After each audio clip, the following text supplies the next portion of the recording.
Happy New Year, everybody. I'm Rob. Happy New Year. I'm Mel. And we're here to do our 2023 year in review here live on New Year's Eve, celebrating New Year's Eve still on the teleprompter. You didn't update that? I was sick, remember? You dummy. Didn't mean you didn't have time to update the teleprompter. You're fired. You're fired. Get out. That's it. I'm winging it for the rest of it then. Hello, everybody. Hello. Welcome to our 2023 year in review. For the first time-ish kind of ever. Happy New Year. Got our hats on for a few minutes. Mine doesn't even fit, I don't think, but whatever. We spared no expense on our decorations, as you see. Yeah. How's it going, everybody? Oh, I was doing something else. Okay, yeah. How's it going? Hello to you joining us live. Hello, Happy New Year. Happy Lots New of Year. people coming in saying Happy New Year. Hello, everyone. Yes. Thank you to those that joined us on our New Year's Day stream that we actually did happen. Playing Lord of the Rings, the deck building game all day, all 3 games. Super long, epic stream. Still hungover from that. Good times. Good times. Hello, everybody. Janet, thank you for the super chat. 33 months. Wow, Janet, thank you. I believe our longest YouTube member. I'm pretty sure. I think Janet was one of the first. There are a few that I think at the same time, but yeah, Janet's definitely one of the first ones in there for sure. I see it. I look at it sometimes. I'm like, oh, damn. But Janet, thank you so much. This Happy New Year. Thank you. Yeah.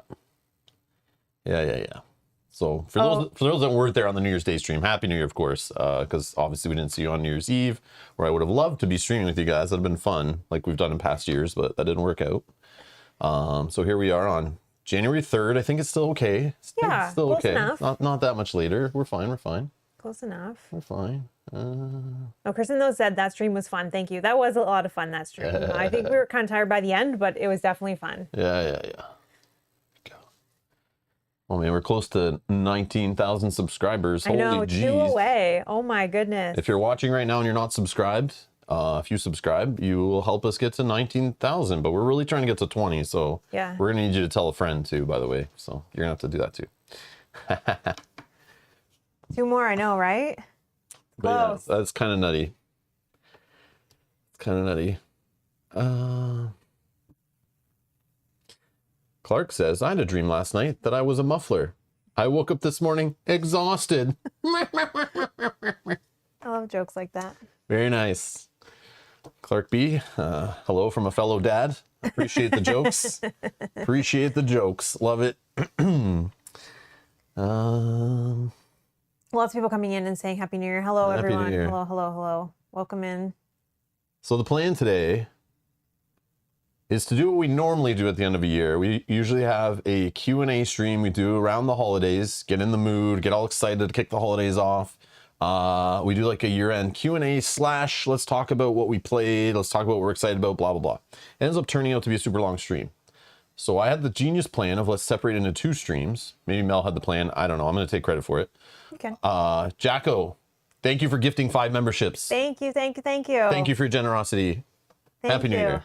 Happy New Year. Thank you so much. Thank you so much. So we're going to do a separate stream and break out from that Q&A, and we're going to do a year in review. And maybe this becomes a tradition, kind of like that year-end Q&A is, where we do it all the time on like New Year's Eve or New Year's Eve probably, or something like close to it, right? As close as we can get, depending on schedules and when it lands and all that kind of stuff. And so that way we don't feel rushed on either stream, I should say. Yeah. Because the holiday stream is more about like, just chat with everyone, hanging out, kind of like a holiday office party is how I like to treat it. Have some drinks, chat about whatever. People come with the questions that they've had that like maybe are off topic from some of the games we're playing and all that kind of stuff. And then we're not so focused on games, but we can focus on games that we're buying and whatever, and holidays and gifting and all that stuff. But this is more about like, people always ask in that Q&A, always ask, what was your favorite game you played this year? Always. Number 1 question. What's the game you're most excited about playing next year? Like, what's new? What are you playing? What did you like? I just want to know what to buy. Tell me what to buy. Rob, tell me the 5 games that you liked, and I want to see if I don't own them, and I'll buy them. And it's like, okay. No, you need to be doing more research than that, and it matters more what games you should be playing rather than what I played. But here it is. It's a separate stream. We're going to do it. We'll go over our top list. So today we're going to cover specifically, Mel and I took the work to actually go through one of those ranking things we found on Google. And this all is meaningless, okay? Yeah. Just so you know, it is a silly practice, though I don't do this normally. It is fun to rank things, though, I'll admit. It's hard. It's hard, but it's fun. And of course, like, if I rank something at 11 o'clock in the morning versus like 1 o'clock in the afternoon, I might feel completely different. And it might, the way I look and rank things and pick one game over another might totally change. I might this week feel in the mood to play shorter games and do a ranking and decide, oh, that shorter game I liked better than that longer game, or that game that had cards versus that game that had meeples, blah, blah, blah. Like, it's all stupid. Ranking games is stupid. I said it. It's dumb, but it is fun. And we're going to have some fun going through our rankings. Kyle even did some rankings. He was going to come over and play games with us last week. Yeah. He couldn't make it. He got busy during the holidays. So I sent him the list. He took the time to rank it out. So we'll have his top 3 games he streamed with us. I'll have my top 5 that I played solo on stream only. We're not counting games we played off stream with family, friends, games that I played to learn, never got streamed yet or streamed at all. I don't feel like streaming them, whatever. Those may show up in future lists if we actually stream them or not. I only want to focus on stuff we streamed. So if you guys have more questions rather than the couple of sentences we might say about a game, you can go check out the streams that we did earlier this year, see how they play, do more research, maybe get our thoughts throughout the video, maybe see if it's for you by actually seeing how the game plays, how to play it, how every turn works, how the flow of the game is. More important information than me just telling you, I like this game because it had this, and then we move on, right? That's not enough info to say that game is for you or not, okay? There's way more to it than that. But if you want to know more about a specific game we bring up, go look it up yourself, go check out the channel, go to the live section, go to the playlist section. You can find our streams of those games in there. Google Rob's Gaming Table game name, you'll find the streams for it. So yeah, so you can do that research. But yeah, just throwing it out there.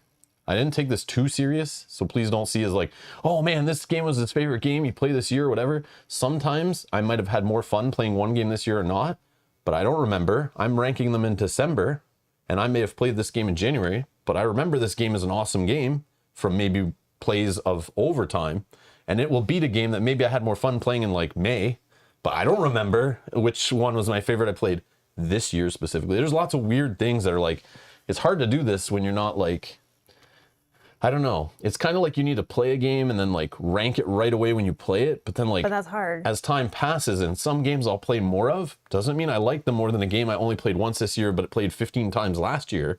Like, I don't know. It's very stupid. It's all stupid. I'll be honest. But we're going to go through those lists, and I even spared no expense, tons of effort, made the most advanced PowerPoint slides you'll ever see using all my university training and job training and enterprise level skills of PowerPoints for what I put together. It's so much work. You're going to see. But yeah, anyways, did you rank stupid games? No, most games are stupid. That's too hard. There's too many. So Patrick's saying on BGG, how did you sort the games just by 2023? So what we did was I went through all the games that were streamed from the last Q&A, the December Q&A that we had. Yeah, so in 2022. Basically between the last time we told you the games we liked, yes, in last year's year-end Q&A, because that's when you guys asked, to this year's Q&A, anything that was streamed between those two. Yep.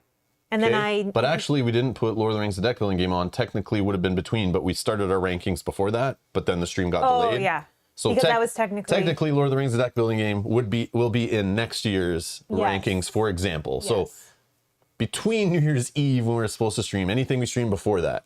Yes. So what did we stream like right before that? Like Stardew Valley, the board game or something? Yeah, right? that was the last one that I added. Yeah, so that counts as like in 2023, it was streamed, blah, blah, blah. And then what I did was I then separated out what games Rob played solo, what games Kyle was involved in, and then what games like Rob and I played, and then separated them out into different lists. Mm-hmm. So not necessarily games that came out in 2023, games that we physically played on the channel in 2023 was how we made this list. Yeah. So yeah, for those who haven't been around the channel for a while, this is our old Q&A where we did our Q&A a few times in this game store. I remember when someone came and told us that which game store this was because it's their local game store. Oh, someone it's like in the UK Chris or something. said, is this a New York board game cafe? I think it's in New York or it's in the UK. I forget which one. I forget. It's literally on Google Images, probably like 4 years ago. I found this image and used it. So yeah, it's that's where it's from. So you could probably look it up. Yeah, search like board game stores or board game cafes on like Google Images, and you'll probably find this like image in there somewhere. And so that's all it is. So it's just it's like my favorite place is in a game store playing board games. I love doing that. Haven't done it in a while. So probably it was like related to COVID, going to a board game store and all that kind of stuff. But yeah, I just like the background, so we're using it today. I also just want to say hi to Shomar, who also Yes, I see you, buddy. chat. Hello, hello.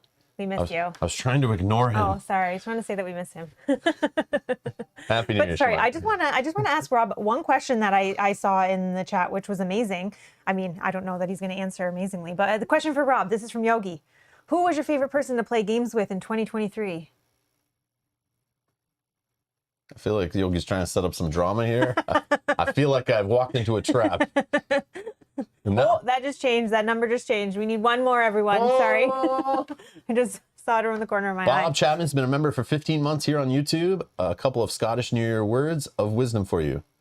Lang may your lumreek and many a mickle make max a muckle.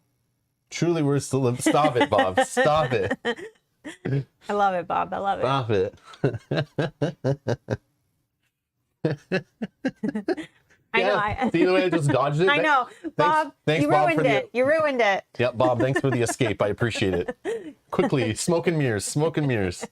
Vanish. I'm just kidding. I thought you were going to actually say Kyle. So I didn't know that was the answer that came to my head instantly. That's weird. No, the real answer is the chat. Okay. Ah, yes, yes. I'll be honest, Mel. I do have a lot of fun playing solo games with the chat. I know. It is very fun. When I involve playing with you in the chat, I don't like the chat as much because most of the chat likes you more. And then I feel that. But when it's just me in the chat, yeah, there are a few that are like, where's Mel? And I wish you were playing with Mel, and Mel's better than you. But most of the time, the folks that, you know, the solo fans on the channel will show up. And then it's like, it's good times. That's when you feel good? Yeah, it's like some of my favorite streams are like long ass streams playing solo with some people, like Hoplomachus Victorum, Seventh Continent streams. Like some of those I remember, and they're just fun. Or Mage Night, playing some of those solo Mage Night streams, just long streams, everyone hanging out, and just so fun, so fun.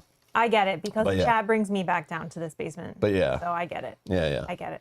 So I like chat when I'm playing solo. That's okay. like there's like legal fine print to that. That's like, I like chat, and only on a Sunday when I'm playing this game, Mel's not there, the weather's like this, blah blah blah. So okay. All right, just so we're clear. Sorry, one more. Speaking of that, one more funny comment about how the chat likes me better. Mike says in the chat, "I hope these publishers have enough copies of the runs on the stock when Mel tells us her favorites." Please don't do that. No. Just because I say, please don't. And again, these are just looking at a list of 50 plus games. Well, ours are 50 plus, I think, of games that we played. I played more because I did a bunch solo, but then there's overlap. Kyle played like 15 or 18 or something. 15 for Kyle. Kyle played streamed 15 different games, but of course here on Rob's Gaming Table, some games we'll literally play for months, every week or every month we played a few times, and some games we play like 5 times or 10 times or 40 times in a year. Some games we play once, twice. Some games I don't even get through a full playthrough and I just throw it in the garbage. You never know, right? Yeah. So keep that in mind. And yes, if I like a game, I might play it more, but some games are just meant to like stream once or twice. You get the point, you have some fun, and then I play it off stream if I want to after that, if I have time. And then some games are based on stories and campaigns, and like, you don't really get the feel after the first game or two. So I'm not like every other YouTube channel. I'm not going to play a big long story campaign game once and go, oh, I rate this game a 10 out of 10. It's the most amazing thing I played all year. You should buy it. I played one demo that I got from a Kickstarter. It's so amazing. The best game ever. It's like, come on, man. Come on. Anyways, so I'll play games a little more than that. And so just because we play a game a lot doesn't mean it's like better than another. People might see that based on our list. But just keep in mind, this is based on us looking at a list at the end of the year after we just played a whole bunch of games over the holidays. Some games I haven't played for literally 12 months because some of the ones that we played near the year end of last year count because they happened after our December Q&A. And I was shocked seeing some of them on the list. I was like, we technically played that this year? Okay, sure. I don't really remember playing it this year, but I got to rank it. I have to, choose. It's interesting, right? Yeah. So just keep that in mind. So it's hard, like, but the fact that they're in the top, I think, shows something. But a game that's number 2 versus number 3, like, does that really matter? I don't know. No. A game that's number 15 versus number 5, like, does that matter? I don't know, maybe. Like, I'm not sure. But it's just games we played this year, just based on our memory. It's a questionable thing. Of just like, I kind of looked at it when I saw 2 games. This game versus that game. If I had to pick one to play like right now or take one into my collection and throw one away, which one would I pick? That's kind of just based on impulse, not based on, when I played that game one time in May, many, many months ago, was it an amazing experience versus the time I played this one in July, this year only, in that one scenario we played from that one expansion? I didn't care to go that deep. I just was like, if I had to pick between these 2 games, even though maybe we only played that game twice this year versus like played it 10 times 3 years ago, I still would rather have that game right now. Gone. Okay. And this is not like an of all time. No. Because obviously there's games that probably would rank high in the list that we never touched this year that are in our collection. And there's games we might play literally next week that might have been in our top list, but just because we didn't play them this year, but then because 12 months from now we rank it again and we don't really remember that game too well, maybe it doesn't rank as high. It's just very weird. It's very stupid, but we did it anyway. We're going to have some fun. You guys wanted it, so we did it. Dino, thank you for clicking the join button and becoming a producer to the channel. Thank you so much. Thank you. Yogi, thank you for being a member for 15 months. Dropping the couch emoji. Yeah, he knew. He was setting you up for that one. Yeah. That's why I read it, because I thought it was funny. I know what you're doing. I know what you're doing. Okay. That's funny. I guess we can get right into it. So here's the plan. So I said already, we're going to do the rankings. We'll go through Kyle's list, my solo games that I just played myself solo on stream. I rank those in a separate ranking, a few hours difference from when I ranked the other list. So hopefully there's not too much overlap, whatever. But I only did the top 5 I played solo because I only had like 20 or something solo ones to pick from. So I didn't want to do like, I don't know, top 10. I just didn't feel like it. But then I'll go through then Mel's top 10 out of the 50 plus games she streamed this year. And then we'll go through my top 10 of the 50 something or 60 something, whatever it is, games that I played. I think is 60 something. 60 something, yeah, because we count as like the solo ones that I played solo that I didn't play with Mel. I put those in there too. Yeah, because we technically played them in the year. Yeah, just overall of all the games I played. But some people will care about the ones that only solo-ish games. So it's like, well, if I didn't play it solo, of course, some of the games I played on the channel, I could totally have played solo in previous years. I can play them in the future solo, but I did not play them solo this year. So I didn't count them on my solo list, if that makes sense. That was the quick way I thought of, just like kind of. So that's what we'll do. We'll go through those. Then after that, I want to hear your guys who are watching any of your top games you played this year that are new to you. Okay? This is like new to you kind of game. Like we couldn't do new to us because then it's super awkward because a lot of games we streamed this year, we streamed last year, or they went over the year, or we've had them for years, because we don't care about playing only new games or games that are new to us. We'd like even streaming games we've streamed before and played before, and games that get new expansions and blah, blah, blah. But any game that's like new to you, or something you pulled out this year that you haven't played in a while, that was like a great experience you had solo with players, you played at a board game store, your friend brought over, you played it with family, just something you remember from last year that was like, out of all the Kickstarters that showed up at your front door, or the game you found at retail, whatever, it doesn't matter. Just start thinking about it. Because after we're done ripping through our list, I want to hear in the chat some of your guys' favorite games you played. And I'll totally be making notes. Because I'm curious both ways. Like, I'm going to tell you games that we liked we played this year, and I expect a few of you to tell me back, and then maybe some games I've never played, or I don't own, or I don't even know about them, and I want to look into those too. So, but yeah, that's what I'm thinking. And then after that, we'll talk quickly, because I know people ask always in our year-end Q&A, what we're most looking forward to gaming-wise next year. Mm-hmm. Mel and I discussed this the other night. We jotted down a few things. We'll talk about that. And then we'll hear what you guys are looking forward to next year. What crowdfunding game are you hoping shows up? What expansion that's in the works that you hope delivers? A convention you're going to, whatever it is. Like anything you're excited for gaming related? Because you might know of something that we maybe forgot or I've haven't heard of. I've been looking at a few lists online that people are posting on different websites or on Reddit and stuff that like things they're looking forward to delivering, or even crowdfunding campaigns they're looking forward to coming out, or game expansions that are releasing at retail, stuff like that. And it's just like a lot of them I've never heard of, and I'll hopefully look into them later in the year and stuff. But some are like, oh yeah, I didn't back that on Kickstarter, I didn't know that was coming this year, and stuff like that. So yeah, my hat definitely is too small, Steph. It was just a hat we saw at the store, and I was like, I don't know. Even this headband is so tight, Yeah. it squeezes my head. It's like, yeah. So tight. So yeah. Anyways, thanks for reminding me. It is like even hurting my head. It's only cardboard. Yeah, I think it's made for children. Yeah. I don't know. I don't know, it was like but it's... it didn't seem like it. There was kid stuff, but it wasn't there. Yeah, I don't know. Anyways. Funny. Okay. So let's get to our list. Oh, we should switch? No, Rob could not wear that headband. I could for a minute. Could, it might but break it like though. squishes your head. Very tight. Okay. All right, ready? Ready for the most high quality, tons of effort PowerPoint you've ever seen. Get ready. Building Take notes. anticipation here. You're about to be in for a treat. Look at this. All right. I even took 3 seconds to pick a different font than the default. It was amazing. All right. Top games we streamed in 2023. Okay, let's see if I can. Oh yeah, maybe I can just do it with the keyboard. I was going to program it so I could click forward and back with special button stuff. Then I was like, nah, it's all good. All right. Here we go. Ready? Ready? Are you ready? Okay. Look at this. See that animation? Holy.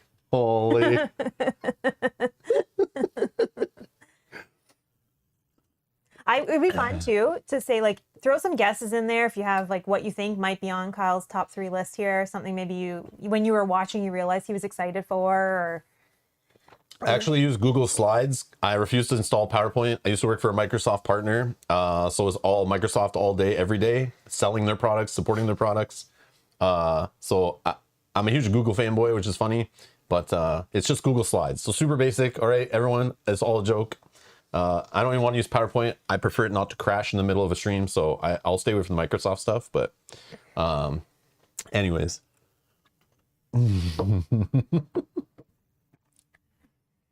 Google Slides sounds like a shoe. Oh, it does. You're right. All right. So Kyle's top 3 games streamed in 2023. Hopefully he's not here so he doesn't see your guys' evil comments when you rip on him for his games he chose. But Kyle, if you are watching, and we'll see Kyle tomorrow on stream, assuming he can make it and nothing happens, knock on wood, or none of us get sick or anything. But we'll be continuing our Dungeons and Dragons adventure board game playthroughs tomorrow night. So that's already scheduled. You can set a reminder for that. Kyle should be here for that. And you can razz him in there for that. You can show up early in the stream and just razz him when we go live. That'd be great. I would appreciate that. Or compliment him if they also match your list. Yeah, or ask him any follow-up questions. But if he's not here in chat, then he can't answer any, so it's all good. So I don't know. I literally sent him a list. He sent it back, said it was hard to do. Here we go. Ready? So I just did the top 3. Just the top 3. And then we can maybe do a guess like what his bottom one was, and maybe reveal that after or something fun. I don't know. I hate honorable mentions. I think that's the dumbest thing ever. Just make your list longer then, you know? But yeah. Number 3, Eldritch Horror. Bob says, Kyle's choice. Any game that Rob didn't boss him around. Listen, No. I think you're confusing teaching someone who has never played the game with bossing around. I'm giving him options on his turn, okay? Not telling him what he needs to do. And you see, he asks all the time, oh, what should I do, guys? And we tell him, okay? We tell him, here's what you could do. Here's what we would do, you know? Okay, there may be a time or two where I'm like, come on, man, do this. You're going to make us lose. Yeah, this game is really fun. Spencer says, I need to get this Eldritch to the table. It looks fun. Yeah, it is. Yeah, Kristen says, I like knowing the lowest ranked one too. I think it's just it's a fun metric, right? No one really says like, what was the bottom one? It doesn't mean it's bad, right? Because like we try to pick great games. So even like the bottom game on a list of 20 that you've played in a year might still be like one of the best rated games ever, right? It's just your personal preference didn't choose it. And keep in mind, like preference, like opinions, preference, taste, like one person's trash, another person's treasure. What we like doesn't mean the game is great. It's just fits our likes and dislikes, mechanics, and all that kind of stuff. Might be something you hate, might be something you love, which is kind of fun. It's just interesting to create conversation, I think. The other thing too is, so we're looking at Kyle's list here. So like, let's say Kyle comes in after a day of working, he's had a hard week, he plays a game. He may not have the best experience with that game if he's not fully in it. And then it's rated lower on his list, but it was really a great game and had he came in a different mindset, right? Same for us. Yep. Is this soloable? Danny's asking. I would assume so. It's co-op, right? Any good? Danny, you'll have to look it up. We have streams. Just Google Rob's Gaming Table Eldritch Horror. You can see us playing it, talking more about it, going through full how it plays, how to play it. We teach you, we play through it, we talk about it after. Or you can just go to like boardgamegeek.com, read other people's ratings, reviews on there, go on the forums, talk about it, do your research. But don't take anyone's word for it if it's good or not. You decide and then you play it and decide, right? But you could definitely see how it plays by watching even just like a little bit of our playthrough, right? So yeah, we're not going to go too in depth on some of these because again, this is not my list. So, all right, number 2, Lord of the Rings, Journeys of Middle Earth. This was one where I was like, we played that this year? And then I looked and like, oh yeah, we started at the, I think, end of the last year. It went over in through January. So yes, we did play a bunch of this year, quite a few streams. I wanted to play more of it this year, but I think soon we have one more campaign we've never streamed.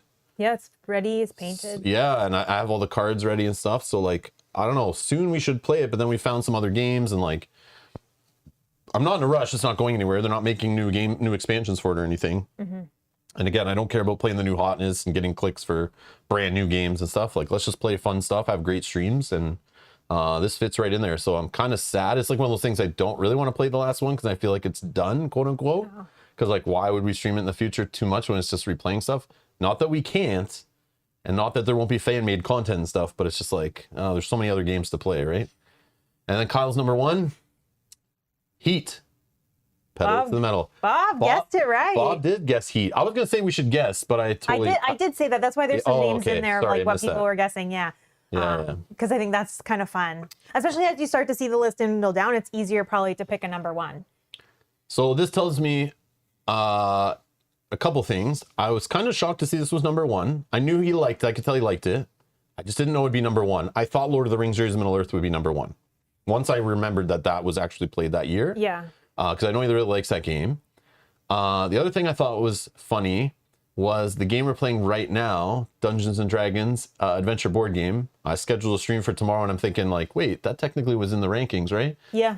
And it didn't make his top 3. So then I'm like, should we even still play this game with Kyle if it's not his favorite? It's okay. It's okay. Well, I guess for anybody, it ranked number 5. Okay, so it's still good. It's still good. It's definitely still good. So we'll keep playing it. But it'd be funny if Kyle's like, yeah, I'll keep playing that game. I like it. And then he ranks it like bottom of his list. Then I'm like, wait. Oh yeah, and then we're like, wait, we should change the game we're playing. What the hell, Kyle? You don't want to play the game anymore. I can tell. And Stacey's saying, what Imperial Assault is not on Kyle's list?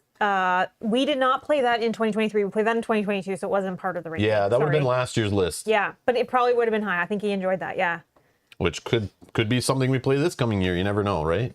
Because we do want to play that again at some point, I think. But I would never say never, but I'm not going to promise anything. Because again, I kind of like going with the flow and playing things as we like them and switching, especially on Kyle's nights. I want him to enjoy what he's playing. And, we're not like, got to play this and got to play that. And like, no, let's just have fun with it. But yeah. All right. So that's Kyle's list. Whoops. Wrong. Did we want to talk at all about his bottom? Oh, yeah. What do you think was Kyle's number 15? His bottom game. Is there anything that stands out to you guys that you remember? And it's obviously, hopefully it's not a game he hates. It just ranked the lowest. Ranked the lowest. All right. Whatever you want to tell us, Mel, you can tell us. Okay, so Kyle's number 15. Wait, give it a minute, actually, because it's like... yeah, there's like a delay, right? Yeah. So if anyone has been watching games we play with Kyle, it's hard to just go look them up right now. But yeah, what would you think? C-Mish says he got sick playing Harry Potter. Oh, I don't think I even put that on the list. I didn't realize that because we played the expansion with him. So I think that would have been my bad that I don't think I counted that on his list because I forgot we played that with him. So Kristen, 2 things. Screw you. And also we're doing 4 lists. Kyle's, my solo, We'll do Mel's top 10, and then yes, the best for last, my own top 10. I didn't save Mel's for last. I didn't even think of an order for it. We were doing them in that order, and that's the way I just put the PowerPoint together.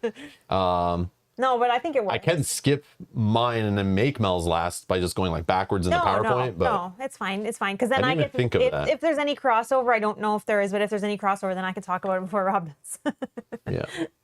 Yeah. Okay. So number 15 on Kyle's list was the Quacks of Quedlinburg. So I don't know the Quacks of if people Quedlinburg are going to be mad about that because I know some people love that game, but that just ranked bottom of his list. And it's interesting. I figured he definitely liked that game, but it is competitive. And in a competitive Euro-y game, like, I know it's not really his jam, I think. Yeah. Like, well, we saw his list. He still will play those, and he'll still like them. But I can tell it's like competitive Euro games, even if they're light family games, they're usually something that you need to play multiple times with people, and it's hard to have people at the table who are all of a similar skill level. And it's hard when you're like coming into it and you're not really know what's going on, and it's like, yeah.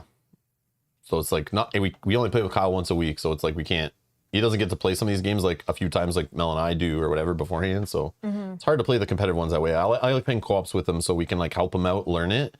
And those are great games to teach people, like, get them into the hobby and try new games. So it's like co-op is beautiful for that. So I'm not surprised that there's a competitive Euro at the bottom of his list. Yeah. Doesn't mean it's a crap game at all. And Kyle probably would still play that game anytime I put it in front of him. Just it didn't rank better than the other ones he played. So it's interesting. All right. So now we're going to go through my top 5 solo games, or games. They're not only solo. They're just games that I streamed. I made a solo stream of. But there are other games that I played this year that I've definitely done solo streams of, but just didn't do that this year that we played that I couldn't rank here because I didn't do it in 2023. Okay. So it's like, whatever. Arbitrary. We're just making up rules so that we can make. All right, here we go. And I don't even remember what these are because I haven't looked at them. Maybe I should bring it up in front of me here so I kind of know what's coming. All right. Number 5 is the Keyforge Adventure Series. I just grabbed one image of this, but I'm counting. It's Keyforge the game, but it's like the soloable or co-op. It's like a co-op scenarios. So I'm counting all of them that I played because it was my first time playing those this year. So Rise of the Keyraken, the Abyssal Conspiracy one, and the Fall of House Gormageist, and then they have another one coming too. This was my first time playing these. I've played Keyforge for years, or years ago, and it was nice to get it back to the table. But just playing Keyforge, I just love that game. Pure love that game, and the fact, like, I didn't play these during COVID when they were like releasing them and stuff. But I just love them. I had fun playing Keyforge on the table. I had a great time playing them. I played them off stream a whole bunch, and yeah, they're very well done in my opinion.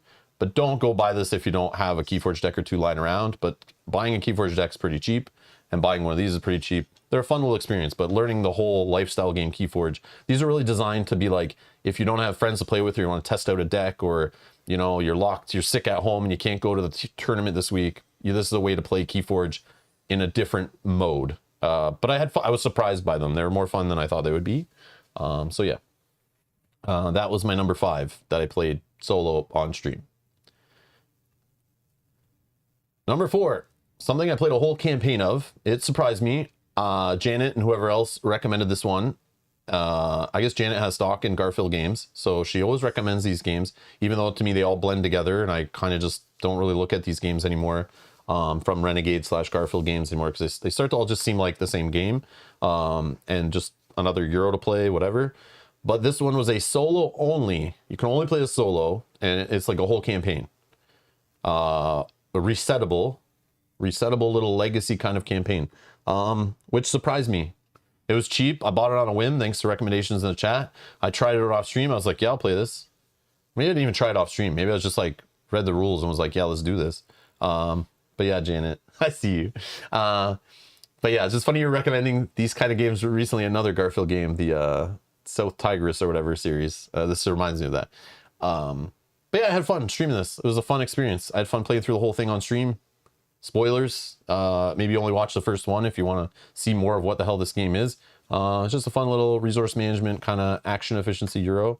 But I like the little story to it. I like the little surprises and unlocking cards and upgrading and stuff. It's fun. There you go. That's number 4. Number 3, another game, solo I played. You can play this 2-player. I kind of wanted to play through this all with Mel. Would be fun too. The Missing Expedition Lost Ruins of Arnak campaign. This was designed and released as a way to kind of play Arnak during COVID when lockdown started happening. And then they fleshed it out, made it into a full campaign, added new components and things to it. But yeah, it was a whole campaign of Lost Ruins of Arnak that you can play solo. And I played it solo on stream. Super fun. Playing with the chat, it was awesome. One of my best solo experiences this year, obviously. But yeah, obviously Lost Ruins of Arnak, solid game. But yeah, the way they made it work solo and the story and the advancing and the little twists in every scenario, how to make it work, I really liked it. I really liked it. Number 2, no surprise, Too Many Bones. I feel like I didn't play enough of this year, and I definitely was salty that it took so long to get this Too Many Bones content. I feel like it took way too long to arrive. I don't know if it was needed to be made. I still want to play more of it though, so this could hit a list next year, maybe not. Maybe it does get played, maybe it doesn't. But I still had fun getting Too Many Bones back to the table. And unfortunately, it happened at a time where, like, right before we're about to switch to October horror month, and it just went on the back burner.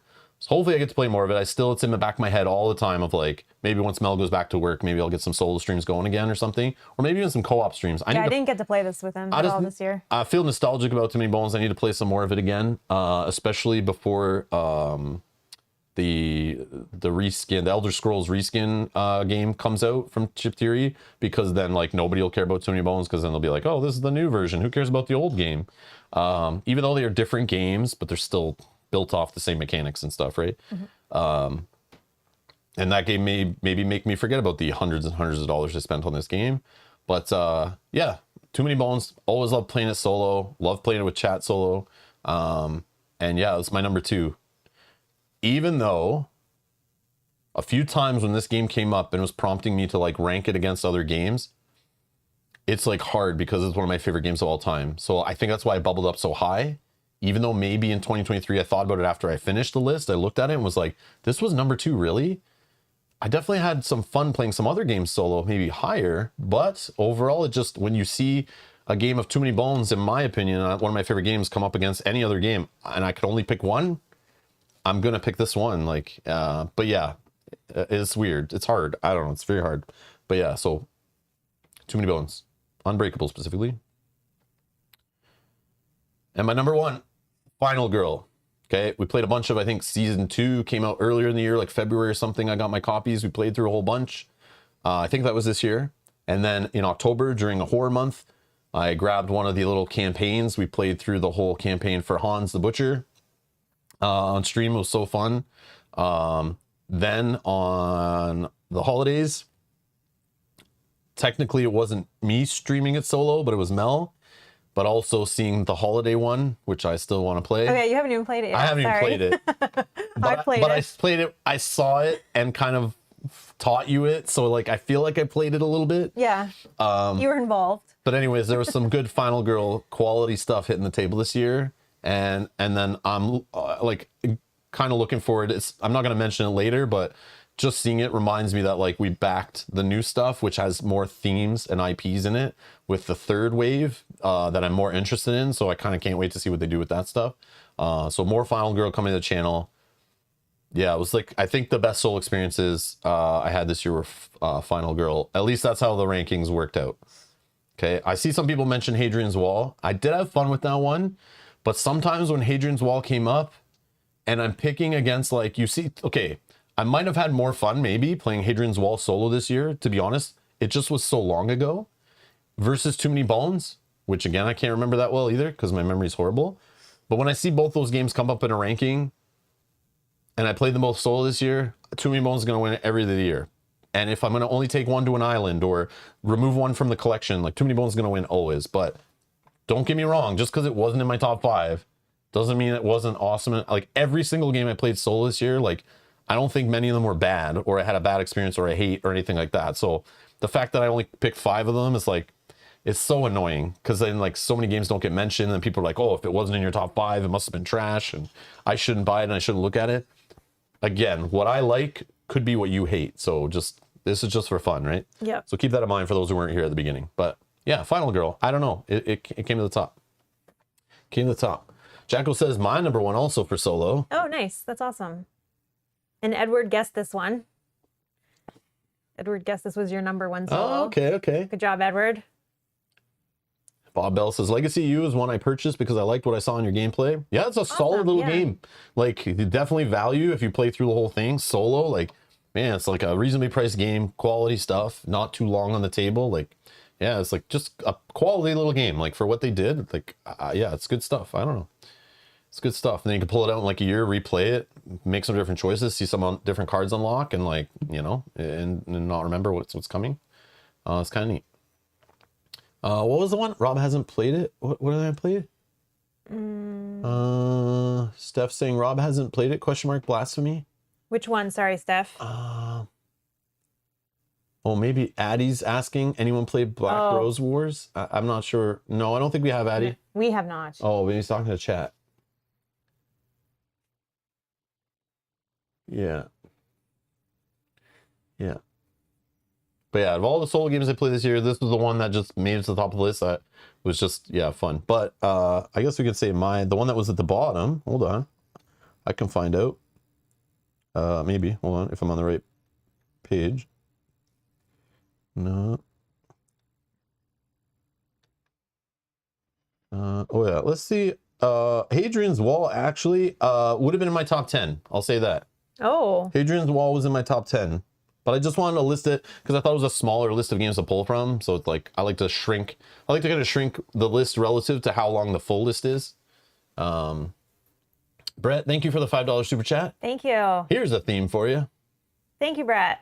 Brett, thank you so much. Thank you. Oh, and Steph is saying Final Girl Mel played. Yes. So I don't. People may if they didn't watch the holiday one. I played that one. See. I haven't played the holiday one. Blasphemy. I see what you're saying. Yes. I played that one. But the fact that I played it like sitting with Mel, teaching her off stream, and then playing with her on stream, like just sitting there, kind of like helping her along, and I was invested. Yeah. He was. He wanted me to win too. Yes, it was fun. It was like watching a horror movie. Yeah. And that's how I feel actually sometimes when I'm watching you play. Oh, the horror. Yeah. Yeah, watching Mel play was a horror movie. Totally. I mean, it was fun. We had fun, didn't we? Yeah. Now I can say I played it. Rob was the director, exactly, of the horror movie. We won't spoil the ending. I should have done it like that, where like I'm the GM and I'm like, I pick horror cards or whatever they're called. What are they called? Tarot cards? Tarot cards. Yeah, I like pick them from a deck and I just play them like at the time I feel like playing them, and I just like mess her up. I feel like doing this to you right now. Oh, Steph says that doesn't count, Rob. You got to play it. I know. Next year he can play it. Yeah. It gives me a holiday game to look forward to playing in the upcoming holiday. So around Christmas, I can stream it maybe before Mel's off work or something in December. So it works. Mm-hmm. I'm glad to have more holiday themed games being added to the collection that are of quality. So I have something to play when it gets around holiday time and I'm in that mood. I can stream them and we can play that stuff. Okay. Next is Mel's top 10 games streamed in 2023. Unfortunately, when I gave Mel the list, she ranked every game number 1. Because everything is positivity and great and everything's fine and nothing's wrong. And so then I made her do it again so that things actually were at different ratings. So unfortunately, yeah, everything can't be number 1, Mel. They're not all the best. Sorry. So I made her make tough choices. Yeah, I do have to say it was definitely a challenge to do this. But what I tried to do in making my list was, as Rob said, I kind of looked at both games and like, what would I want to play like kind of right now, which is still kind of a challenge because there's timing and one's a campaign, maybe one's not, or whatever. Those are hard. But I also tried to think of the experiences I had while playing that game this year, even if I've played it in the past years. So I tried to kind of like contain it to this year. And that's kind of how I've made my list. So maybe there's some surprises on here, maybe not, we'll see. But it was fun and challenging, that's for sure. So I'd be curious for you guys to guess any that you think are on my list. Yeah, drop your guesses. Drop your guesses before I click 10. the next This game. is top 10. I think I had 43 or 44, 45, somewhere around there games that I have played this year. So yeah, we'll see.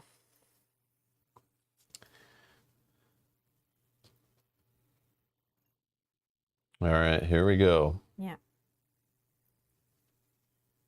Number 10, Oh, as seen previously on Kyle's list. So number 10, my number 10 is Heat, Pedal the Metal. So I really liked this game. I loved the fact that there was like multiple boards so that we had options. I like the modules that you can add in. I like that there's like a little campaign that you can play and you can kind of evolve your vehicle over time. I really, really like that. And I think when I was trying to think back on this game, I think my favorite module that we added to this was the corners. Once we added in the corners, it just changed the game for me. I love that secrets cards, and then you're playing to decide how fast you're going to go. I just really like this game. I like the campaign that we played through on the channel too. Was a lot of fun.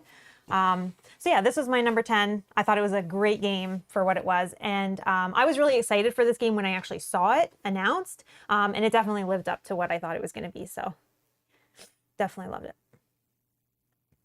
Okay, my number 9, Stardew Valley, the board game. This game was so much more fun than I thought it was going to be, as well as there's more game there than I thought. So when you look at this game, you're kind of like, oh, this is a kid's game, or oh, this doesn't look like a challenging game. But this game is a lot of fun. We played this at 2, 3, 4 players. All player counts was fun. All of them were challenging. We played, when we just played this on stream, we played with the seasons deck being random, and that was a lot more fun. I thought a lot more challenging. Like in our learning games, we were playing with the standard seasons deck, and yeah, it is a little bit easier. But once we took those training wheels off and we started playing with the random seasons, things were a little bit more challenging, and they definitely come down to the wire on this game. So yeah, I thought it was a lot of fun. This is a great game. I think that you can introduce new gamers, right? It's co-op. Yeah. You can kind of work together to finish your goals and finish your grandpa goals and all of that. So I just thought this was a lot of fun. Great game that I would want to pull out every now and again. Yeah, it's definitely fun. Which CJ Bach in the chat did guess Stardew Valley. Oh, nice. Oh yeah, I see some guesses now. So I gotta. Yeah. Brett Gliss guessed Lotor Jimmy. Okay. Lord of the Rings, Rings of Miller. I'm not gonna say, but. And C-Mish, is Frosthaven on there? We'll see. We'll see. Gotta see. C-Mish is also asking the airplane game, which is called. What is that Sky called? Team? Sky Team, right? Yep. I always forget the name of that game. But we do need to stream more of that game.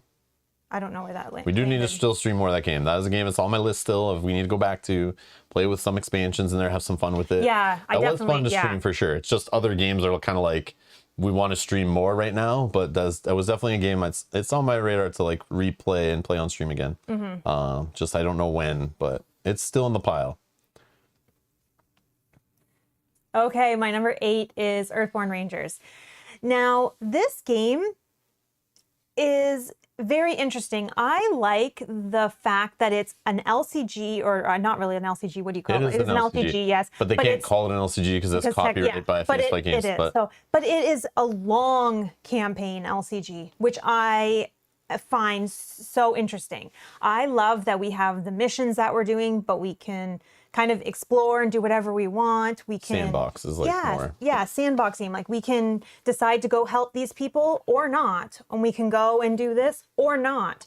And I really like that. I like that we are upgrading our decks. It's hard to do. Like maybe we're not doing things. Or we suck. Yeah, I'm not sure. Maybe we're not doing the right things to be able to get multiple cards, but maybe that's the design, right? Because we're playing over a long campaign, so maybe they don't want you to be able to change a ton of cards all at once. But I like that you have to do these little missions, and those little missions will give you X, Y, or Z. I don't want to give spoilers. So, but yeah, I think this is really fun. I like the long campaign. That's kind of what has drawn me to it. Just an LCG that we can play over many weeks. It's definitely super fun to play with him. It's co-op. We kind of have to work together as well. So we will be playing more of this on the channel soon. It just kind of went on hiatus while we're playing other games during the holidays. Yes. But yeah. It's one that I also want to see where it's going to go. And every week when we were playing this, it was kind of like, oh, I want to play more because I want to see, or I want to finish this mission, or I want to do this, or I want to go talk to this person, or we get more information, and then it's like, oh, we're putting it away now. If I didn't get sick on New Year's Eve, we would have been playing another session of this today, but I instead delayed this to like next week or whatever. So we could do this stream today. So just so you know, like did not fall out of love with this game. I think about it every week. But it also is a nice weeknight game when Mel's back to work and she can play in the evenings and stuff like that. Rather than a game where she's off, and we want to learn new games right now, so or new to us. So that's the play. So this is my number 8. Speaking of LCGs, That is true. Speaking of LCGs, my number 7 is Lord of the Rings, the card game. Now, this game we've been playing for years. Nostalgic game. this is one of the oldest games. It's probably like the 3rd ever game we've bought. ever owned. Oh, okay. Yeah, out of like modern like quality games, right? Like yeah. When we got into the hobby, out of like the games we bought, this is probably like the 3rd one we bought. But this year specifically, for those that are curious, we did stream through. It was the first 2 saga boxes, right, of the trilogy, not the Hobbit one. We did that previously. Yeah. This year's, I think, when I look back, I was like, when I saw this on the list, I was like, we played this? And I didn't remember, like, did we play this year? Or was that last year? It blends all together. But it was the, I believe it was the first 2 saga boxes, the Fellowship of the Ring saga stuff. Just FYI. So, sorry. No.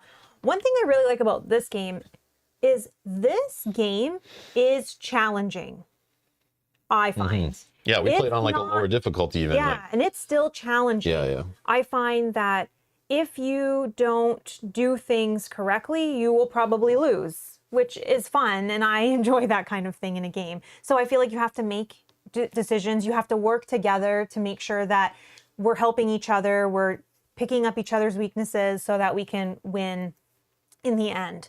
And again, it's hard because as Rob said, we've been playing this game for years and years and years. So I just absolutely love this game. And whenever Rob says we're going to play another campaign, I'm excited to get into it. So soon, trademark. Yeah. We definitely have at least 2 things we could have played already last year, maybe 3.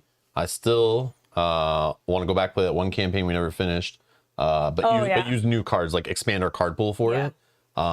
And I can't brain fart. I can't remember, but it's the black box one that they reprinted. Also the Grey Havens or whatever it's called. That one I want to play, which we have. And then there's also the second saga set for the 2 towers kind of saga expansions. I didn't buy the newest stuff, but we already have those cards. I'm assuming they're still all good. But I could play this game literally like that could be the only thing we play on the channel, and it's like so much for it, even though it's like it's a dead game, quote unquote, but like they keep re-releasing and reprinting it. So Agmar Awakens is the one that we Agmar, that's it. Thank you. Thank you. Agmar Awakened. Yes. Yeah. I'm like, I can picture it, I see it, I just can't see the title in my vision. But yes. And I think for me too, this game, we have played this game with Justin. We played this game Kyle's played this game, and I think that this game is really fun too at more players. Yeah. It's one of the only LCGs that we've probably played with more players. So yeah. I'm sure this is not a shocker to anybody that this is on my list. This is number 6, Mansions of Madness 2nd Edition. I always will enjoy playing this game, no matter what, no matter its faults and everything. I don't care. I will play this game. I love app-driven games where I don't know what's going to happen if I open this door, or if I search this picture, or if I pick this lock. I don't know what's going to happen. I love that. I love that the information is hidden from me. I love that we have to talk about our decisions, and they're probably wrong, right? We might say like, let's go this way, and we were wrong, or let's not fight this monster because we should do this, and then that monster kills us. You know, I love that in this game. I will always play this game no matter what. I cannot wait. We've played through almost every mission, all right, quest, scenario, whatever they're called in this game. We played through almost every single one, and I'm like, every year when we play another one and it gets closer and closer to the end, I get more and more sad, like, oh, are we going to be playing this like later so the only way for this not to be on your list is for us to skip it for an October where we don't play it. No, but I look forward to it. So when I know that October is coming and I'll get to play it, at least we play this at least once, I get super excited. I love this game, and I'll always play it. Okay. Speaking of app-driven FFG board games based on the same code. Yeah. So I guess very similar. My number 5 is Lord of the Rings, Journeys in Middle-earth. It's very hard when you get to these type of games and you're kind of looking at them one versus the other. They're kind of, they all are the same to me, right? Where they're all kind of like fall in the same kind of grouping. It's hard to pick one for the other. This one I really like. We have played through a lot of this this year. We played through a whole campaign with Kyle this year, and I just love this game. I love the theme of this game. A a lot of the same things I said about Yeah. Mansion Madness. So it's hard, like app-driven game, like it's all the same, you know. So I just love these type of games. They're usually my favorites.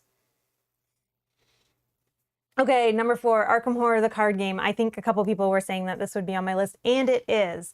When a new campaign is announced, I am excited until we buy it and then until we stream it.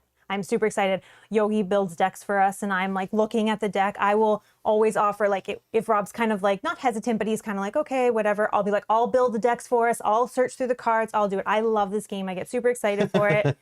I love how in this game, from the beginning, you feel like you've lost. So when you win a scenario or an entire campaign of Arkham Horror, it feels so good. You don't die in like a couple scenarios in. Yeah, and then, exactly. If you make it through, it's like, oh my God, I did it. Because from the beginning, I thought, or I was destined to lose. And if you guys watch the channel for any amount of time, you know that I love that kind of feeling of like going in from behind and knowing I'm probably going to lose this game or this campaign and then coming out with a win. I love that. So this is my number 4. I clearly enjoy the theme of Lord of the Rings theme better. Maybe, I don't know. That's what the... No, Arkham Horror is rated higher, so she likes actually the Arkham theme higher than, I know you're comparing, but you're comparing Lord of the Rings and then Mansion of Madness. No, but it's hard. Like, but they're now like, Arkham is higher than both those. So like Arkham Horror, the card game, obviously she likes that theme more. So it was very hard, believe me. But yeah. We'll talk about our upcoming things we're looking forward to and streaming next year and stuff later in the stream. That's the plan. Yep. But I'll just hint at like what I kind of like. Obviously, we'll play more of this still. But yeah.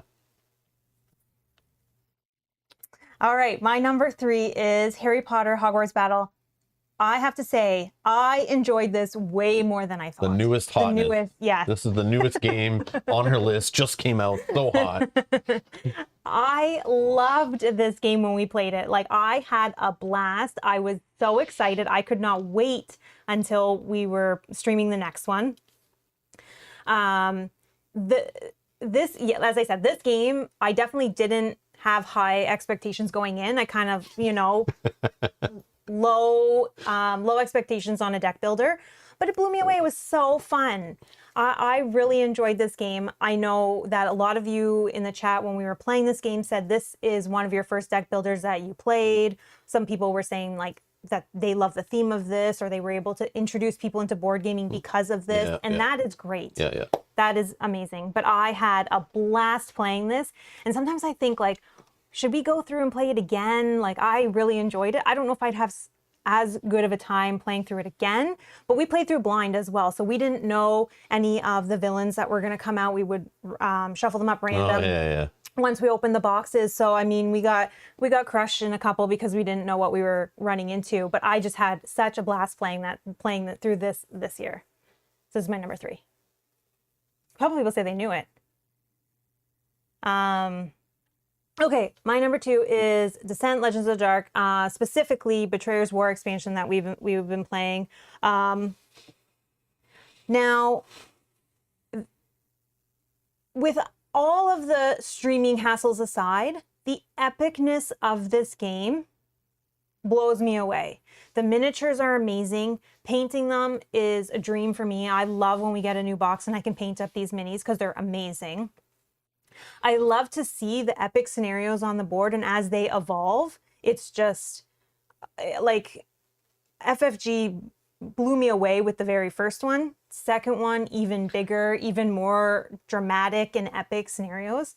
Now, obviously, streaming it is another thing, but I'm rating it too as if, yes, games we streamed on the channel, but the enjoyment of playing the game and not like the frustration of like trying to like work around that we can't get up and move around the table and stuff. So I'm trying to like put that as like a secondary. So that's why this fell in my number 2. And obviously this beat out Mansions of Madness and Journeys of Middle Earth in the same app-driven campaign kind of games. But I just really enjoy this game, and the epicness of it is amazing to me. So. All right, guesses for number 1. Dragon says has to be Candyland, but that we didn't play that this year. Dragon, that was like the previous year. Yeah, that was another year. My Little Pony says Edward. Okay. Did we play that this year? That was in the list, wasn't it? My Little Pony deck building game? I think it. I'm pretty sure we played that earlier this year, but maybe that was last year. Milo Pony we played, yes. Okay, it wasn't in your list. Don't say any other rankings though. Lorcana, see, Mitch thinks it could be Lorcana. Lorcana was there. We played that. The sci-fi thing? What's the sci-fi thing? Or is he joking because Mel doesn't really like sci-fi? CJ says Zombicide. CJ, you're no Zombicide this year. CJ, you're living in the past, man. You might be watching some of our videos from like 7 years ago. Rishav, hello. Hello. Welcome back. Welcome back.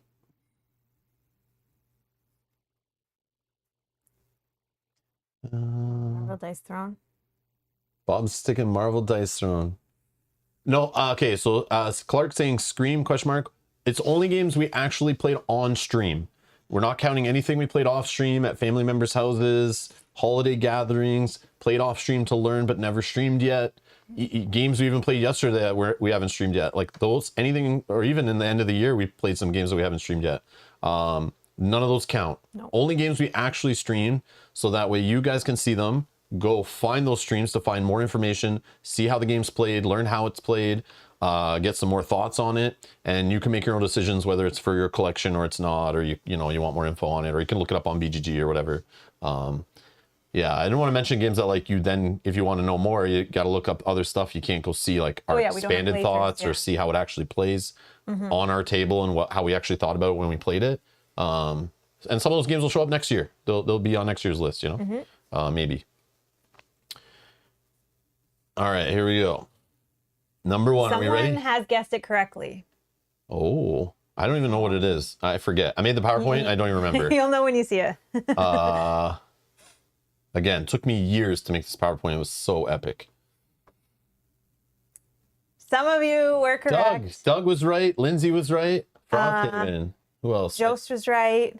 Oh, okay. Yep. Frosthaven. Frosthaven is my number one. Frosthaven was the game I loved the most out of all the games she played on stream with us. Yes. Last year. There you go. Tell us more. Okay, so the similar things to what I've said. You guys know kind of like what I like in games, but I like the exploring, opening boxes, discovering the unknown. You get a new class and you're like, oh, sweet, I like this style, or I want to try this style. What I also love about this game is you're not forced into a campaign. Obviously, this campaign is very, very long, and you're not forced into playing one character throughout the whole entire campaign. I don't know if that would change it if you were. Maybe it would be epic because you would have like an epic character with what are those? I'm blanking on what those things are called, the little stickers that you add on. Oh, like the... I don't remember what they're called. Enhancements? Enhancements, yes. You would have like an enhanced sub deck, which would be kind of cool. But I like that this game kind of forces you, with one of the first ones actually that I had played, where it kind of forced you out of the comfort zone of playing through the same character throughout the whole entire campaign. And I like that because I like to be able to try a new character. And then also the combination of the two characters together, because we only play two characters. So playing two characters together to kind of solve the puzzle that we are given at the time and see if we can do it. This game... I mean, we played hours and hours and hours of this on the channel. I enjoy playing this. I enjoy setting it up. Again, this is one that I'll set up. I'll help clean up because I love playing this on the channel with you guys.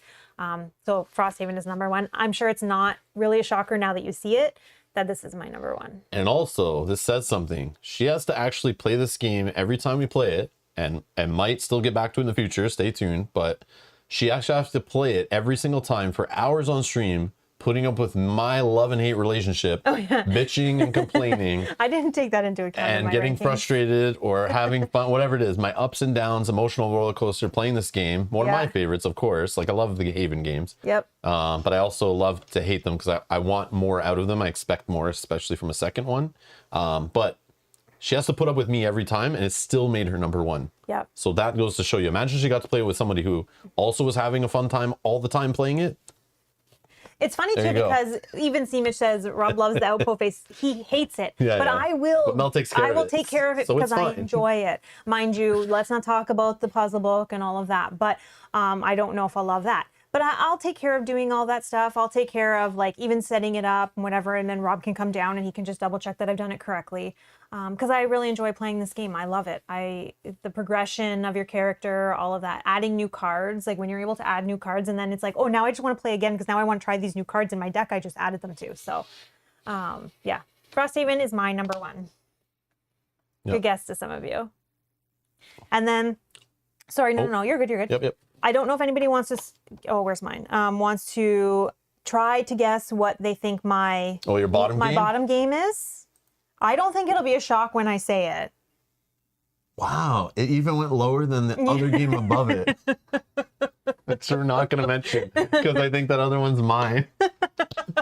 Is your bottom? Yeah. Okay, so we can talk about it after. Don't say it. Okay, so can anybody guess or want to take a guess at what they think my least, I wouldn't even say like least favorite. It was the bottom of my list. So basically every time Mel is presented with this game compared to any other game in her rankings, she always chose the other game no matter what. And this dropped all the way to the bottom of her list, okay? It's actually, doesn't mean it's a bad game. Yeah. It could be somebody's favorite game. It could be I bet it is. It could be, it's probably one of the best games made in the year it was made, you know? But for me, it was not a hit. this just shows you that like even the best designed or one of the greatest games that you might think is like the best game ever made could be someone's like least favorite experience they played in a whole year against 50 other games, you know? Like it just was that forgettable or unenjoyable. Like that's why I love this hobby. I love just human nature of like our entertainment and hobbies and stuff. It's like there's always something for everybody. And that's why I love when like I can crap on a game, but like it doesn't matter because my tastes are different than yours, or what I'm expecting from a game might be different than what you expect. But some people will like really get mad at me and like throw hate at me for saying critical things about a game. But it's like my opinion is just as valid as yours. So like don't take it so to heart. But it's just funny seeing some of these things drop, and it's like, man, you're gonna make us lose like at least 1,000 subscribers when you say this game. Yeah, because I'll give you a couple hints just while you're putting your guesses in. One hint is we played hours of this game. This isn't a one-time play game. We played hours of this game. So I see My Little Pony. I see Stranger Things. Brass Birmingham. Okay. All right. Just reveal it because I think someone just got it right. Yep. Edward is correct. It is ISS Vanguard was my Spencer gets Marvel Champions, but it's ISS Vanguard. ISS Vanguard was the bottom of my list. Oh, see, Mitch thinks Hunters. Hunters was I don't think so. It was lower, but it wasn't. Oh, it's in the bottom half. It was in the bottom half. Yeah. Wow. I thought that'd been higher for you. I'm so sorry if that offends anybody. Yeah, so, Bob Bell's like, yeah, damn it. Bob, I'm so sorry. Edward, congratulations. Edward knows me very well. Yeah. And knows what I don't enjoy. But we played hours of it. And that's the thing. Like, I can still play a game I don't love because I think you and Rob enjoyed it. The chat was having fun with it. Totally fun game, but yeah. There was parts of it that I thought were okay. Unsubs is Yogi. Yogi, I'm so sorry. I'm so sorry. But it just didn't hit me the same. I wasn't like waking up excited to be like, oh, let's come play this game. It's kind of like, okay, sure, whatever. But I would have much rather played any other games. As you heard me talk about how like I would wake up super excited, like, okay, we're playing Harry Potter or we're playing Frosthaven or whatever. And I'm setting up the table, I'm getting ready. With ISS Vanguard, I'm like, okay, sure, tell me when we got to be downstairs. No, I'm just kidding. It wasn't like that, but I didn't love it as much. And if anyone thinks that either of us are just like some other YouTube channels that are not honest and try to kiss ass and never and care more about pleasing publishers to give you the next review copy of a game or pay you to do a playthrough, that game was actually Awakened Realms reached out to us and offered me that game and said, would you be interested in checking it out? And I said, sure, send it over. And there's Mel's honest thoughts at the bottom of her list, and she doesn't even care. No, I would. So just showing you there, Yeah. don't ever underestimate that we are being honest, open, and again, we don't care about, pleasing a publisher. So like what we say is honest. Again, yeah. So just so keep I'm that in not mind. saying that it's a bad game. Thinking, I was like, wait, we got sent that game. We didn't even buy that game because I'm thinking like, why would I buy that knowing Mel wouldn't really probably like that game? No, and I think like, when they offered it to us, I was like, I will definitely take a chance at playing it. And we played, like I said, we played hours. I don't know how many streams we actually did of it, but we played hours of that game, multiple streams of that game. Yeah. And I tried to enjoy it. Like when we were playing, I put my all into it. I tried to win every single episode that we were playing. I wasn't like, oh, I just don't want to play this game. It just didn't fall. There was many other games I would play above that if I was given the opportunity. All right, you guys ready? let's try to rip through this one quick because a lot of these games you've heard me probably play years over years. Mel probably just mentioned a whole bunch of them, and I Not probably feel necessarily. I don't away, know but really we'll what's see. on your list. All right, ready? Here we go. Number 10, Hunter's AD 2114. Seems was saying that. This one surprised me, but then when I like realized it was sent to us, you know, like a fan, Doc Hogan made this happen, got us a copy of this game, and knows what we like, what we play, all the campaigns we play. I was like, I knew I'll probably like it. The theme looks cool, but I wasn't sure. I knew it's rough around the edges. I knew there's some translation things, problems with it, and that kind of thing. It's one of those rough kind of Kickstarters, but it was like a second or third printing of it. It sat in the pile, didn't bubble the top for a year or whatever, but we finally got on the table. I played it. I liked the theme. I liked playing with Mel and Kyle. It was fun to work through that. The story was cool. I like the dark, gritty nature of it. It's fun roaming around the land on cards. There are some issues, but I definitely enjoyed it. I kept wanting to play it. We went through the whole campaign of it, and I didn't rage quit. In the age of just, like, I could play any game on the table anytime. I'm not locked in for any reason to play any game, but I kept wanting to play this game. And I wish I had just jumped in earlier. I was intimidated a little by it. Mel was painting it for a while. It was in the paint queue for months. While Mel was painting other games. That's also why we didn't get to it like right away when we got it. But yeah, looking back, it definitely surprised me. I definitely liked it better. I have fond memories of playing it. So it made it to my number 10. But yeah, it ended up being a good game. And I liked it overall. Like, yeah, it was just cool. Just a very cool game. So yeah. It felt different too for us from other games that we had been playing this year. Yeah. There's like, it's not like amazing at everything, like, but altogether the whole package is like, you know, there's like some rough aspects of it, but like overall I thought it was a quality, decent, fun, neat game. That's cool. But yeah, I need to look at some more games with this theme. I liked it a lot. But yeah, there it is. Hunter's AD 2114, number 10. Number 9, Manage the Madness. I don't know what it is. Again, this one, when I saw it in my top 10, I was like, why? We only streamed it once. Why at the end when I'm done my list did this make my top 10? And again, because every time it came up against another game, if I had to pick out of the two, which one I'd rather play, which one I think's the better game, which one I'd keep in my collection versus the other, Manage the Madness made it, even though we only streamed it like once or twice this year. And I've played it for years, and you know, it's nothing new. I still have an awesome time playing with you or you and Kyle, and like, it always is nostalgic. It's fun. I love exploring it. I love the theme, the music, the sounds, the app, the discovery, the mystery, the dungeon crawling with an Arkham horror theme. It's all good, man. I don't know. This game is just solid. Yes, the minis suck. Yes, it's a little dated. Yeah, it feels a little weird. The dice rolling in it, the mitigation. Yeah, it's kind of a little lame.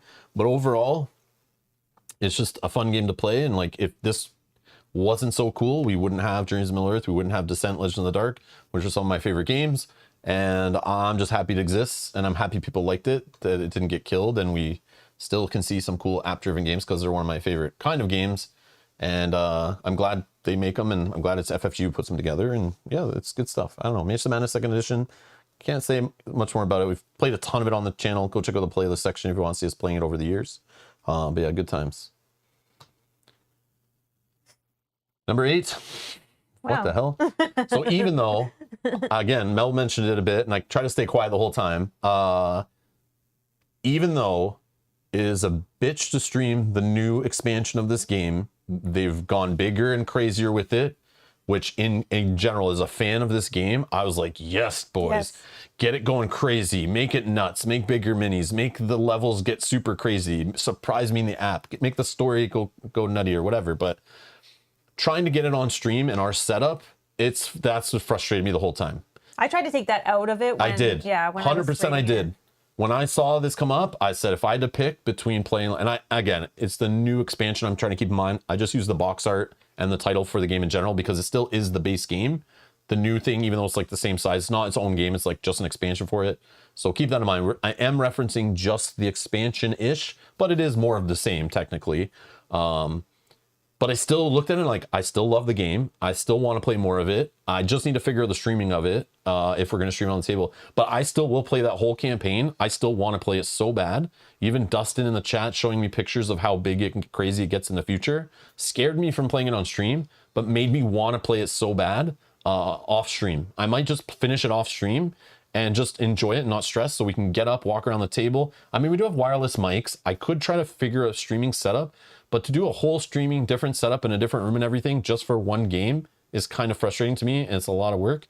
So it's like, do I want to do that just for one game when we have so many other games I can play on stream instead and not stress out about that stuff?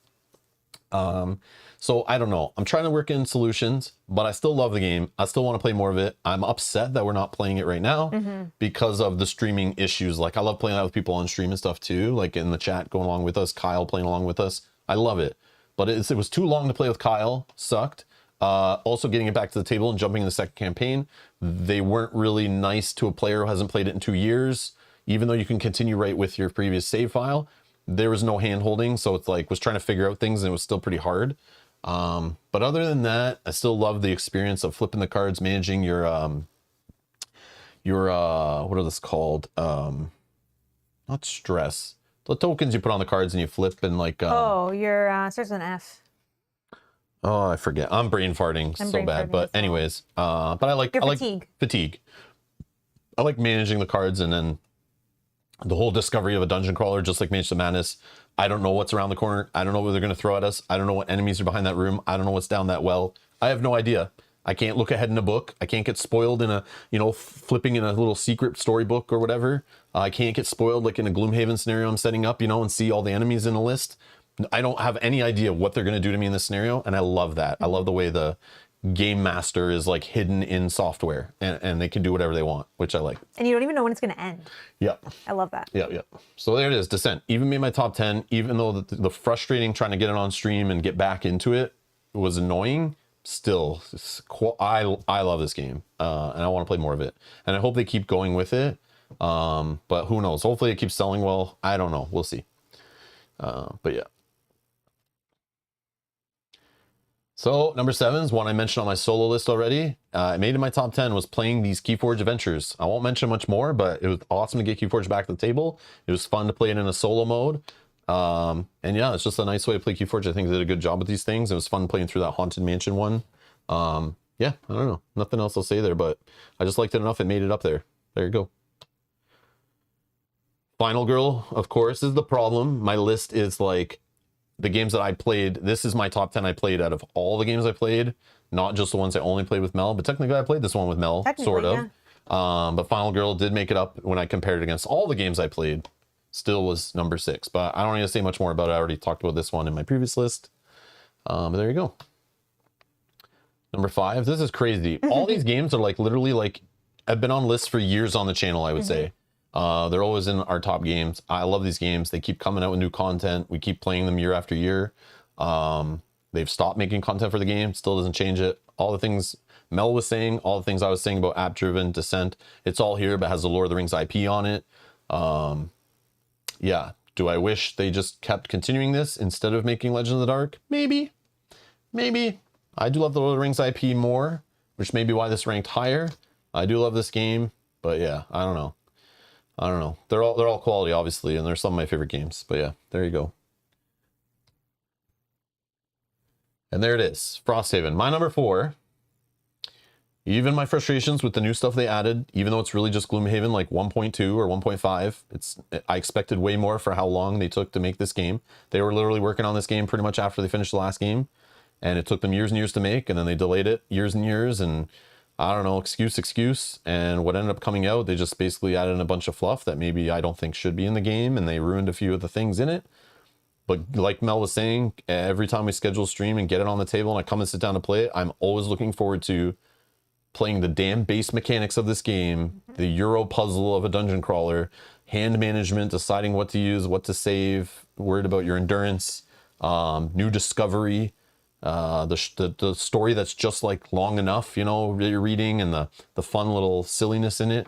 But yeah, is it the best Haven game? I don't know about that, but it is obviously the 4th best game, I guess, that I've played this year. It got up there in the rankings, but I do love the Haven games, but because I love them so much, I expect more of them, and I will be higher critical of them, especially when it's like one of the most money-making top games of the year, and like that's what you did with my money and all of our millions of dollars. I will always rip on it because I expect more of it, but people think because I'm critical with it, I hate it. That's not true. I just love it so much, and I expect more and better and refinement out of it. And yeah, hopefully they learn from what they did with this and don't apply it all to the revamped Gloomhaven they're trying to make more money with by reprinting Gloomhaven again with Frosthaven upgrades. Hopefully they don't ruin that one. But yeah, I don't know. This publisher is a little messy, I think, but still one of my favorite games. I still just love the Haven mechanics, and I don't know, you can make them even into a bad game and put a bad theme on it, and I'll still love those base mechanics. So just from starting the scenario to the end of the scenario, I just love that so much. It still makes the game playable for me. So, but if this was a freaking digital only game, that's maybe why I'm pissed more. If they made all these upgrades and made it digital only using the same software, I would have loved the game more probably. But unfortunately, that also some of the rough edges of Frosthaven show themselves more after you've played Gloomhaven in the digital format and see how, you know, the setup and stuff gets hidden behind it, and some of the monster movement rules get taken care of, and your frustrations kind of get cleaned up a bit. It makes it more frustrating when you go back and play it physically on the table too. Some of that stuff kind of sticks out like a sore thumb. But yeah, there's Frosthaven. Number 3, Too Many Bones Unbreakable. I love the Too Many Bones games. Obviously, again, I'll select this game over a lot of games when I'm presented to pick 2. And yeah, Too Many Bones Unbreakable. I love the Too Many Bones games. I don't know much more to say. I already mentioned this on my solo list too, so. Earthborn Rangers. I was honestly shocked when I finished the list, and this was not number 1. Because I freaking love this game. This is not only one of the best card games, living card games, expandable card games, whatever you want to call it, even though it's literally only a core box so far. Expansion, I think, is coming next year, maybe. It's made by a lot of the people who had their hands in the pot on the old Fantasy Flight Games LCGs. It's literally made by a bunch of people who quit or got fired from Fantasy Flight Games. Put their own studio together, worked on this game. But again, the one word that I can say with this, I've played a lot of card games over the years, especially card games that came out of that Fantasy Flight Games card game department, whether they're co-op or competitive, okay? Played a lot of similar games with the same mechanics, same keywords and all that stuff. But this one stands right up there with the best of them, and the word I can think of is refreshing. The theme, the less pressure. It's like everything Arkham Horror, the living card game, is, but like the complete opposite in the theme and stress and failure and pressure and all that stuff. It's more about the exploration, the discovery. You know, the world is beautiful, the art is beautiful, the storytelling, the mechanics. I don't know, man. I thought I was going to play it. It was going to be some cheap clone, because out of Fantasy Flight Games, they have, you know, hundreds of employees there, all help make those games. This is like a smaller group of people that made this game. I expected way less, but man, it's like the sandbox nature of it is just so cool, so quality. It exceeded my expectations, even though they're pretty high, because I knew the people behind it. I was expecting them, like, guys, come on. You've literally like a decade of been working on these games at FFG. Now you have your chance to do whatever you want. Yeah, I expected it to be like maybe okay, but yeah, they did a great job, and I'm looking forward to more, and I hope they're even more successful with it.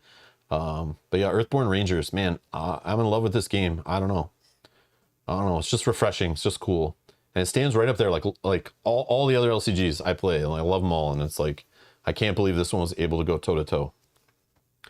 But yeah, anyone want to guess my number 1? I don't even think I know your number 1. Anyone want to guess my number 1? See, Mitch, I think just gave it away. It says My Little Pony for number 1. Even though I keep asking during the stream, did we play that one this year? Might have gave away that it's not my number 1.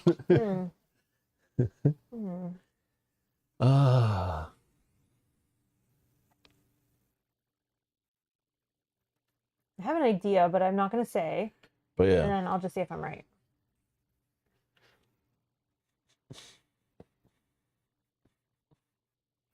Bob Bella, I already mentioned Too Many Bones. That was number 3. Number 3, I think. Number 3. Final Girl was already in there at like number 6 or 7 or something. Obviously, some of you weren't paying attention. I went too fast. I mean, some of them you had already put on your solo, so yeah, you just it's like messy, run through right? them. Yeah. Egoland says you got Heat, Harry Potter, Hogwarts, Lost Runes, 20 Strong. Well, I don't think any of you guessed it. Really? Here it is. Oh. Number 1, eBay, buy it now. the free game we got at Gen Con 2 years ago that we streamed. Highly rated. I think it's like a 5.5 rating on BGG. Obviously, it's one of the best ever. Yes. No, just kidding. This is actually the bottom one. Okay. This is my bottom game. Okay. This is my bottom game. Okay. This is for the older folks. This is the trolling emoji, the trolling meme face. Okay. This is my bottom. Okay. So instead of saying my bottom after, here it is. This is the one that ranked the lowest. Okay. Just FYI. All right, everybody. And this is the one that was Mel's like second to the bottom. Yep. That I looked at her list and went, oh, that wasn't your bottom, and ISS was lower than this.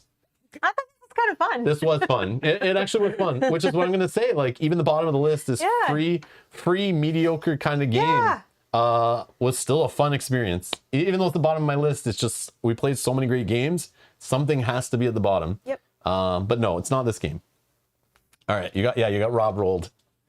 Never gonna give you. All right, here we go. Number one for real. Okay, this is what I would have guessed for you. I saw a few people guess it, but not many. Lord of the Rings, the card game. Again, like the third game added to the collection. One of the first co-op LCG I ever played.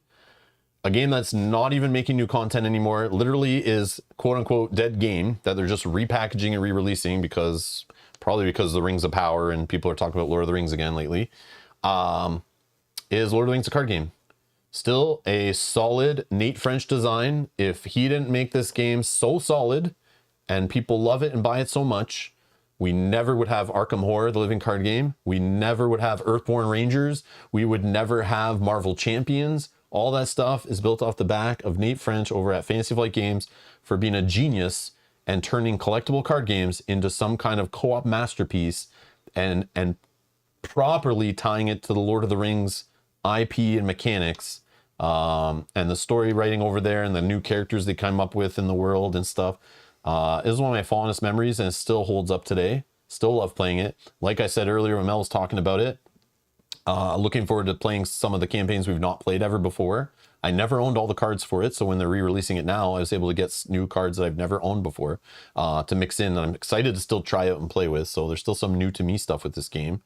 It's a game we put on hiatus for like 7 years. It's a game we streamed on the channel one time and then never played for like years and years and years. We got it back to the channel when they started re-releasing it. It was a great experience coming back to it and seeing the revised core set, seeing new players who've never touched it before that are new to the hobby be able to get to play this game that I remember playing solo. It was like one of the first games I ever played solo on night shifts back at work when I was stuck watching servers and making sure that, you know, millions of dollars were transferring from one account to another for our company and stuff. Making sure all the IT stuff was working and watching that stuff. I was sitting here playing this solo on my desk because it was one of the only games I owned and one of the only games I owned that you could play solo. But I love playing this game, and to play the Fellowship earlier this year was awesome. And it's funny, I did my rankings, and not even related, but watching the movies recently, and we talked about Lord of the Rings, the deck building game. It was funny, I didn't even know this was my top at the time, and it was like, I didn't want to spoil it either, and it was just like, But yeah, this one, out of all the games I ranked, this one bubbled to the top, and I was like, oh, really? I thought Earthborn Rangers would have beat it out based on what I was rating, but probably if I had to pick between the two, just because there's like, I just have a fonder tie to the IP. I still love that game. I still want to play it, even though it's difficult, even though it's hard. I just love those mechanics. It still works. And again, I wouldn't be playing Earthborn Rangers if this wasn't so well made, and they didn't just basically rip it off and then kind of put their own twist on it. So yeah, this is the grandfather of them all, and it's like, I was shocked, but then I was thinking about it. It's like, yes, this is still one of my favorite games ever made. And yeah, it still holds up. Still some rough things in it, obviously, and some dated things, but it's like definitely still holds up. It's very nice. But yeah, I don't know what else to say. But yeah, I would be curious for anybody that's watching live or later. Is there anything on any of these lists that shocked you? That'd be interesting to know, right? Of people that think either one game we may have been on our list and then it wasn't, or one thing that was on our list and then you're like, oh, I didn't think you guys really liked that one. Yeah, when I ranked this list and then I came back to it hours later or days later to make the PowerPoint and I saw like my top 10, I was like, really? All these games I've like talked about being in my top for years, and some of these are like old games, like, and they're my favorite I played in 2023. That tells you a lot. And it's kind of like my theme of the last year. If I look back, it's like and over the last few weeks and months, I've been more excited to play old games, quality old games, versus the new Kickstarter junk, or backing some of the trash I see online, or some of the crap even publishers are pumping out reskins of games at like the local board game store and stuff. There's a lot of trash coming out, and people are just churning out new cardboard and hoping people buy it. But man, turn your head around and look back at your shelf again. Like, there is some amazing games out. Go to your local game store, look in some of their back catalog. There is some awesome stuff still sitting in there that need to be played. Go back and find some stuff, because man, I see all these games listed and I was like, my whole top 10 is like games that came out like years ago and I've streamed for years and played so much of. Does that really mean some of the newer stuff sucks? No, it's just when I have to pick between two in a list of what I played in 2023, unfortunately, a lot of those games couldn't hold a candle. Yeah. Are they bad games? No, they're amazing games. And some of the games I was like shocked they didn't make it in, but it's like, that's the difference between a new to me in 2023. You wouldn't see any of these games there. That'd be a whole different list, but it'd be much smaller because I'm not I play new hotness, or I'm only going to stream things I've never streamed before. I'm not going to be that way, because that's not how I board game, right? That's not how you should approach any hobby, is just churning out stuff and filling landfills, right? Not doing that. So, yeah, I could probably do a top 5 of games new to me, but like I didn't. So there you go. So yeah, no shockers. But doesn't mean any of those games are bad. I just want to look like, so some games that didn't make it in the top that were like, yeah, I don't know. It's tough, man. Yeah, there's a whole bunch. Whole bunch. I saw people guessing like 20 strong and stuff. That was in my top 10 for sure on solo games, but was not in my top half for like overall games. Still was an amazing game. It's just, this is how it worked. I don't know. That's why I say right at the start, I kind of led it with like, please don't take this too serious. It's hard to decide. Like, again, I always talk about why I don't like doing top 10 lists, because it's like, you have to be very specific, because on a specific day at a specific time, and who I'm playing with, what mood I'm in, what theme I'm liking, what movie I watched recently, how much time we have to play the game, what had just showed up recently versus what's old in the collection, all have an influence on what actually I feel like playing that day. So it's like hard to come up with some reason like why this game's better than this game. It's like, if I'm playing with Mel, this game might be better than this game. If I only have 1 hour to play, this game's better than this game. If, I haven't played that game in a long time and I have to go through the whole rule book and learn it again, this game is now better than this game. Yeah, there's so many things. So it's like, this list is useless, just FYI. But it's fun to still make it. But I wouldn't take it too serious ever, because there's games that didn't make my top 10 and I'm like, that's kind of sucky, because someone's going to think that game I don't like it, or it's not that great, or maybe not give it a second chance. And some of these games I mentioned, I've already told you they're great. I love them. You've already seen us play them. You probably own them already. So unfortunately, that's just how it went. So yeah, which is also funny too, because I was just looking at mine, and a lot of the games that you guys had thought would have been like in my list, you had mentioned like Lorcana, Sky Team, Dice Throne, those. They were like, if I did a top 15, those would all be in it. So they just slightly missed out. So and then one other thing, Addie says, no Star Wars, the card game. I didn't include in this. I didn't include any demos. So I didn't include the one, game. You know, like the demos that we did at Gen Con? Yeah, I didn't that's include true. those because we didn't play we did play a game, yes, but yeah, we streamed it, quote unquote. We streamed it, yes, but like it was like a demo of a game. It wasn't finished. We didn't get to like build a deck or take, all that stuff. We were playing like a demo, they're not even finished the game. Yeah. So like, and we only had to pick specific characters, like we couldn't, so I didn't count that, and I didn't count the Elder Scrolls, is that what? The one we played at Oh yeah, Chip the one we played at FFG. I didn't count those. Sorry, Chip Theory, the demo of the Elder Scrolls Betrayal of the Second Era, yeah, like it's not finished. I'm not considering a demo on there. Like I'm not gonna rate like, like it's hard. It's like video games, right? I'm not gonna rate like a downloadable little demo of the first level and rank that against some game I played all the way through and like it was a finished product. Like you can't, I don't do that. Those aren't apples and oranges. I don't think that's fair. Look at this. Whoa, why are you touching me? Sorry, I do with that. 19,000 subs. Thank you for subscribing, everybody. Thank you. Very nice, very nice. Thank you so much, everyone. That's cool to see. That is awesome. Yes, We did it. Thank you. Woo! Let's put some fireworks and stuff in the chat here. Thank you, everybody. 19K. Thank you so much. We couldn't have done that without you guys. Thank you. Thank you. So now, while we're on the topic of our top favorite games we played this year, I need to hear yours. So I don't care how you think of it. Again, don't take it too serious. But whatever comes to mind, if you can remember, and I bet you'll forget games you played in January, February, March, like I do. And you're probably only kind of thinking games you played in like November and December, or maybe games you played all year every week, but you won't remember that one game you pulled out in August that you forgot you played it last year. What was your favorite game that you played last year? That was like, it doesn't even have to be new to you, just that you played last year, favorite game you played all year, even if it was a game you've been playing for 10 years, every week, I don't care. I want to see some of them in the chat. Just game name, go. I'm curious. Anything. Now's your chance to shout out the game that you played that you loved, and other people in the chat will see it. If you're watching later, turn on the archive chat stuff. I have it enabled. You should be able to see it as soon as YouTube's done processing the stream, and see what other people are saying in the chat if you're curious. Drop yours in the comments below if you're watching later. What was the best game you played to you? And I don't care if it's a short game, a party game, a solo game, whatever. I don't care. You played at a convention, it's a demo even. You can say demos. I don't care. Yeah, you whatever can go you whatever, want. yeah. Your favorite, you sat down, you played something. It could have been the digital only game you played with someone across the world, but it's still a board game. I'm curious. And we'll read some of them off here. Actually, I can probably just highlight a few. Oh, Jost actually, look at Jost is like doing it serious. Jost says, Jost is ranking them. Bob's been a member for 11 months. Bob, thank you so much. Throws them in a super chat. Thank you, Bob. ISS Vanguard trolling. Hold on, I can do. I'm so sorry. So hold on. First, Jost. Number 1, Too Many Bones. Number 2 is Oathsworn. Number 3 is Frosthaven. Okay. Very nice. Very nice. I have to highlight that one because there's actually some work there. And then there's Bob's.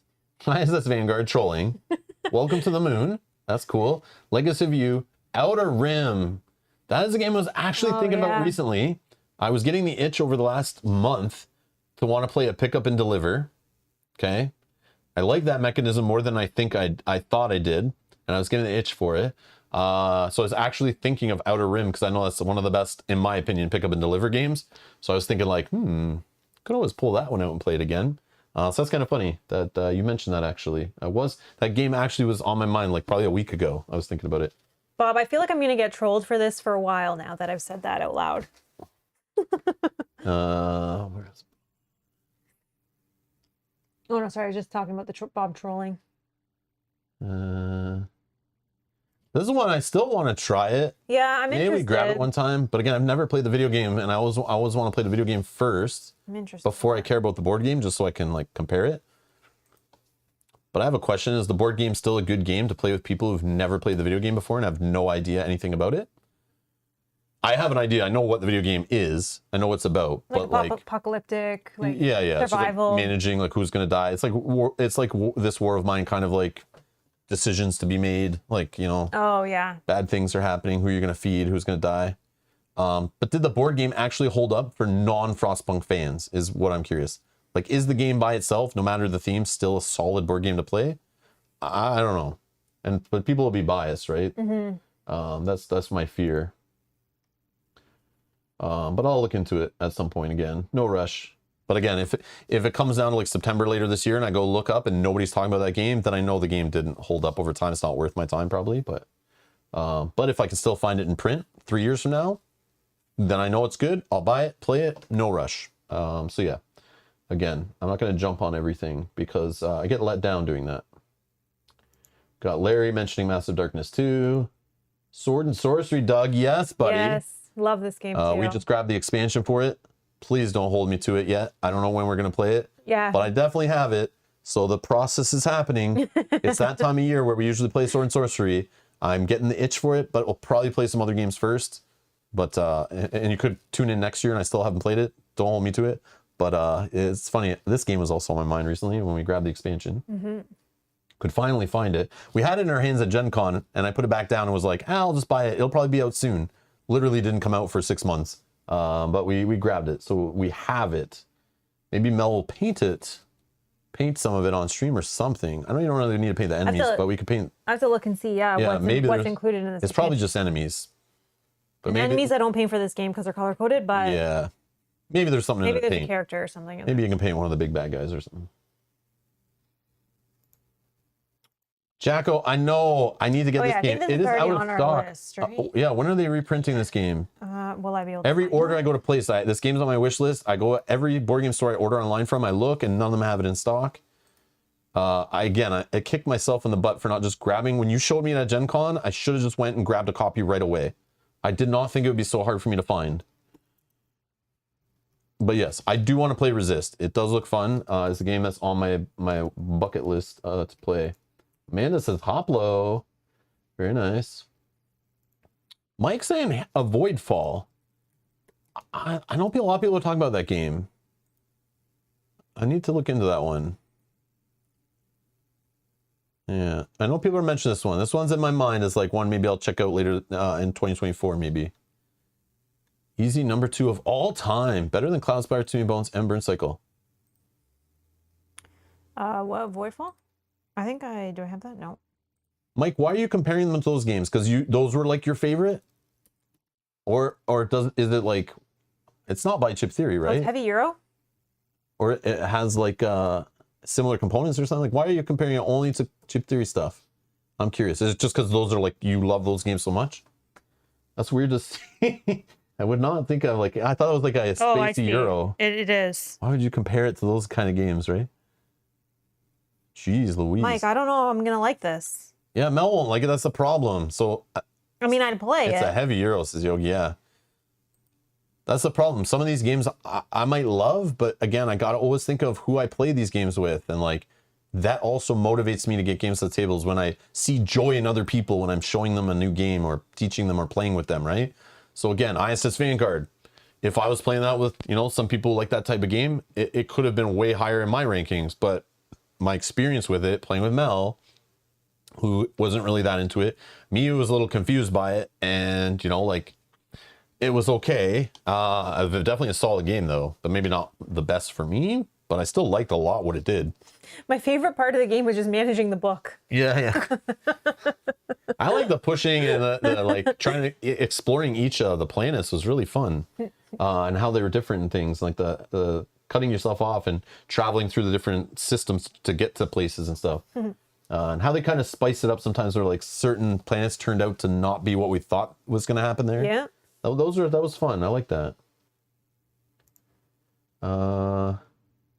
Oh yeah, Billy says somebody was surprised this wasn't on my list. This was this probably ranked pretty decent for me.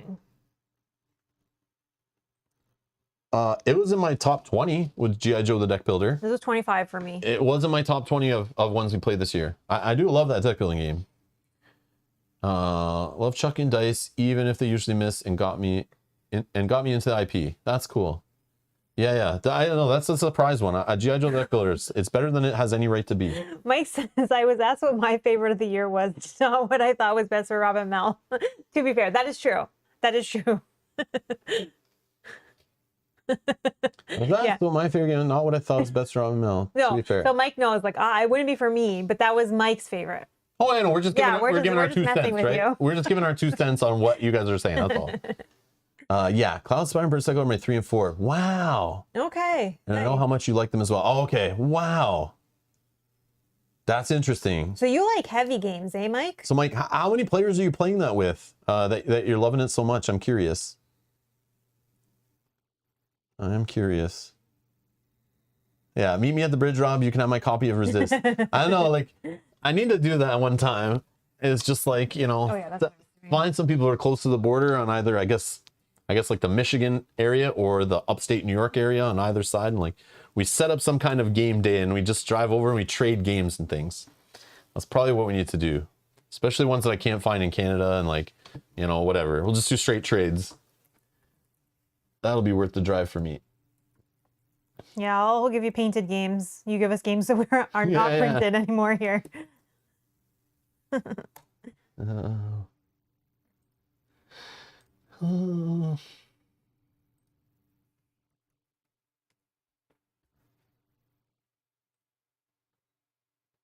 You should have got it at Gen Con, is what we should have done when Mike said, or Jacko said. Mm-hmm. Yeah, because Yeah, it's out of stock everywhere in Canada. Yeah, I know. Everywhere. Even before Jacko showed me, I was like, yeah, I was gonna buy that game as soon as I could find it at retail, and it's like I just haven't seen it yet. But I It's out definitely of stock everywhere in the U.S. too. Yeah, even when I heard about it, I feel like it was on Kickstarter or something, or GameFound or whatever. I already was interested in it because it's like a solo only game, and like I was always looking for solo only games to stream, and I'm willing to try some of those out because I like playing with you guys some of those games, you know. But yeah. Stacy says Jocko can pass it to me, I can pass it to Mike, and Mike can meet you at the bridge.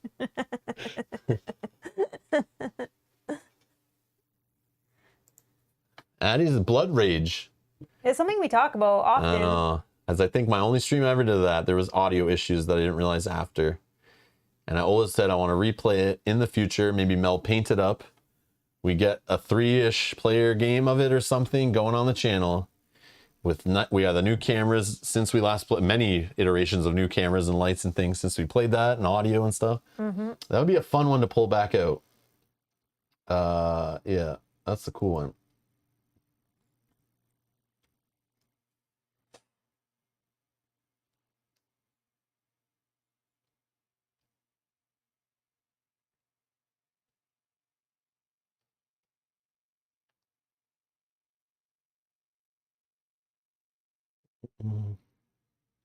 Spencer's saying Thunder Roam Vendetta, which does look cool. Hoplo Victorium.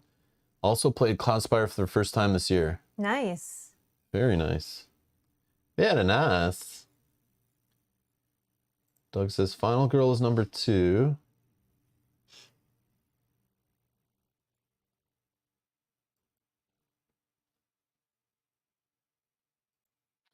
Jeter Snickers, number 1, Arkham Horror LCG.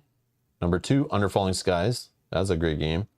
And Marvel United, number 3. Under Falling Skies, I want to try. It's solo only, but I definitely want to try that game. It looks fun. Yeah. Yogi's, Arkham LCG. Surprise. Frosthaven, Legendary Alien. Stop it. Amanda loved Distilled. Okay. Which is one. It was on my short list yeah. this year of a game I wanted to add to my collection, because my love of just viticulture. But then it's like my love of viticulture made me go, do I really don't need that game too? Goblin Vaults and After the Virus, which I did look up. That was one you told me to look up. Mm-hmm. Yeah. But that one's solo, I think, only, right? And I don't think, I feel like that one's not in print anymore when I looked it up. It's just like a pretty reasonably priced little game with like weird art, but I see what it's doing. It looks neat. It's by like, I think the designer, the publisher of Terraforming Mars, it was.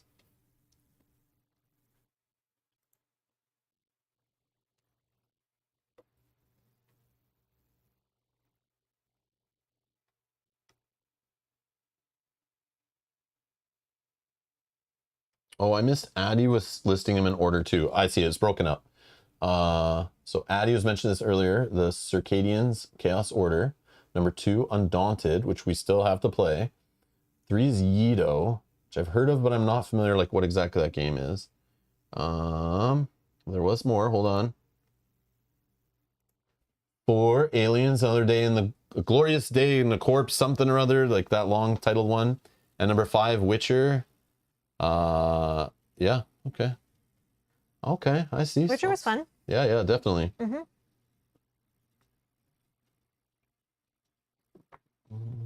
Cool. Okay.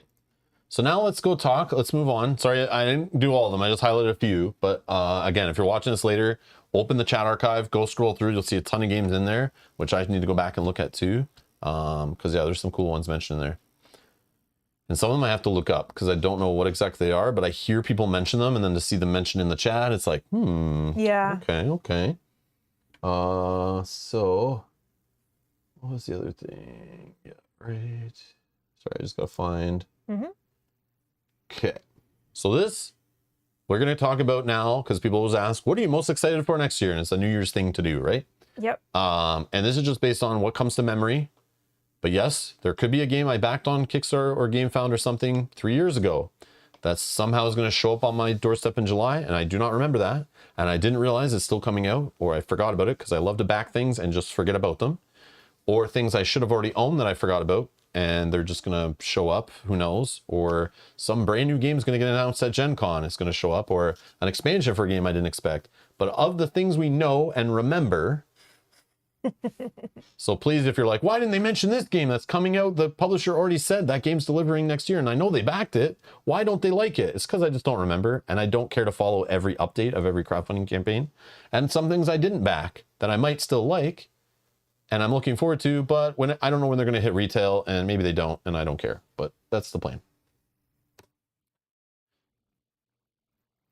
So the first one, which literally, this is one I actually thought we would have by the end of the year. I know there was updates. I say I don't follow the updates, but this one I actually was looking at some of the updates earlier in the year thinking, are we going to be able to play this at the holidays? And they did say they could possibly get this delivered sometime in December here in Canada. And I thought that'd be fun. Playing this game while the hockey season's going on. It's kind of winter time. Mel's off work. We can play around the holidays. Maybe get Kyle involved or something if you can even play it. No, you can play extra players. Oh, I think you just team up. Oh, okay. Like two people are on one team. Yeah, that's what I was thinking. Like, how can we do that? Or like, do we do a tournament somehow? Where like Kyle comes over 1 week and he plays me, and then we switch out and he plays you. And Oh, then that'd be funny. Comes the next week, or you and I play our games off, so we can make a little season. I don't know. Trick shot, yes. Not the craziest, most elaborate, story-filled, fantasy-driven, Lord of the Rings themed collectible game, but it's something I don't have in my collection as a sports game. I've never really played tabletop sports games that I can think of. And I'm Canadian, so like automatically hockey, I have to love it. So yeah, this is just one I backed, and like, it's just different. And it's different to me. It's something I don't have I have a space for in my collection for a sports game. Hopefully it's fun and it's silly, and it's hopefully going to be fun to stream too. Is Trick Shot 2nd edition. And I think I actually got the notification that we should have this in the next day or two. Recently got a shipping notification for it. So that's awesome. I'm excited for this one as well. When we saw this, yeah, I'm super excited. And also Loquador, thank you again, at Gen Con, gave me a fully painted set of like my favorite Penguins players from many years back when I was really into watching the Penguins, back when I had more time and more interest in sports. So I already have a pre-painted little team of Penguins, Pittsburgh Penguins, I want to get onto the table and make Mel cry as I crush her. We'll see by playing with them. Yeah, so I want to see how they turn hockey into a board game, and hopefully it doesn't suck. It looked pretty fun. Hopefully it doesn't. Please don't let me down, game. Please don't. But I'm excited just to try it. Like, I cannot wait to crack this. Like, it's so weird. You would think like we got Descent expansion showed up, and sometimes I see those big games. I'm like, oh, you got to paint it. I got to relearn it. We got to figure out how to play it and stream it and all this. It's like, I used to be, when something like that showed up, I crack it open, I punch the cardboard, I start reading it. I can't sleep, I'm thinking about playing it. But it's funny, it starts to like, you start getting desensitized, and it's like some little game like this or Stardew Valley end up being like the games that are like, I never really played a game like this, and you play them and it's like, oh, that's actually really fun, and like I'm more excited about when they showed up, which is so weird.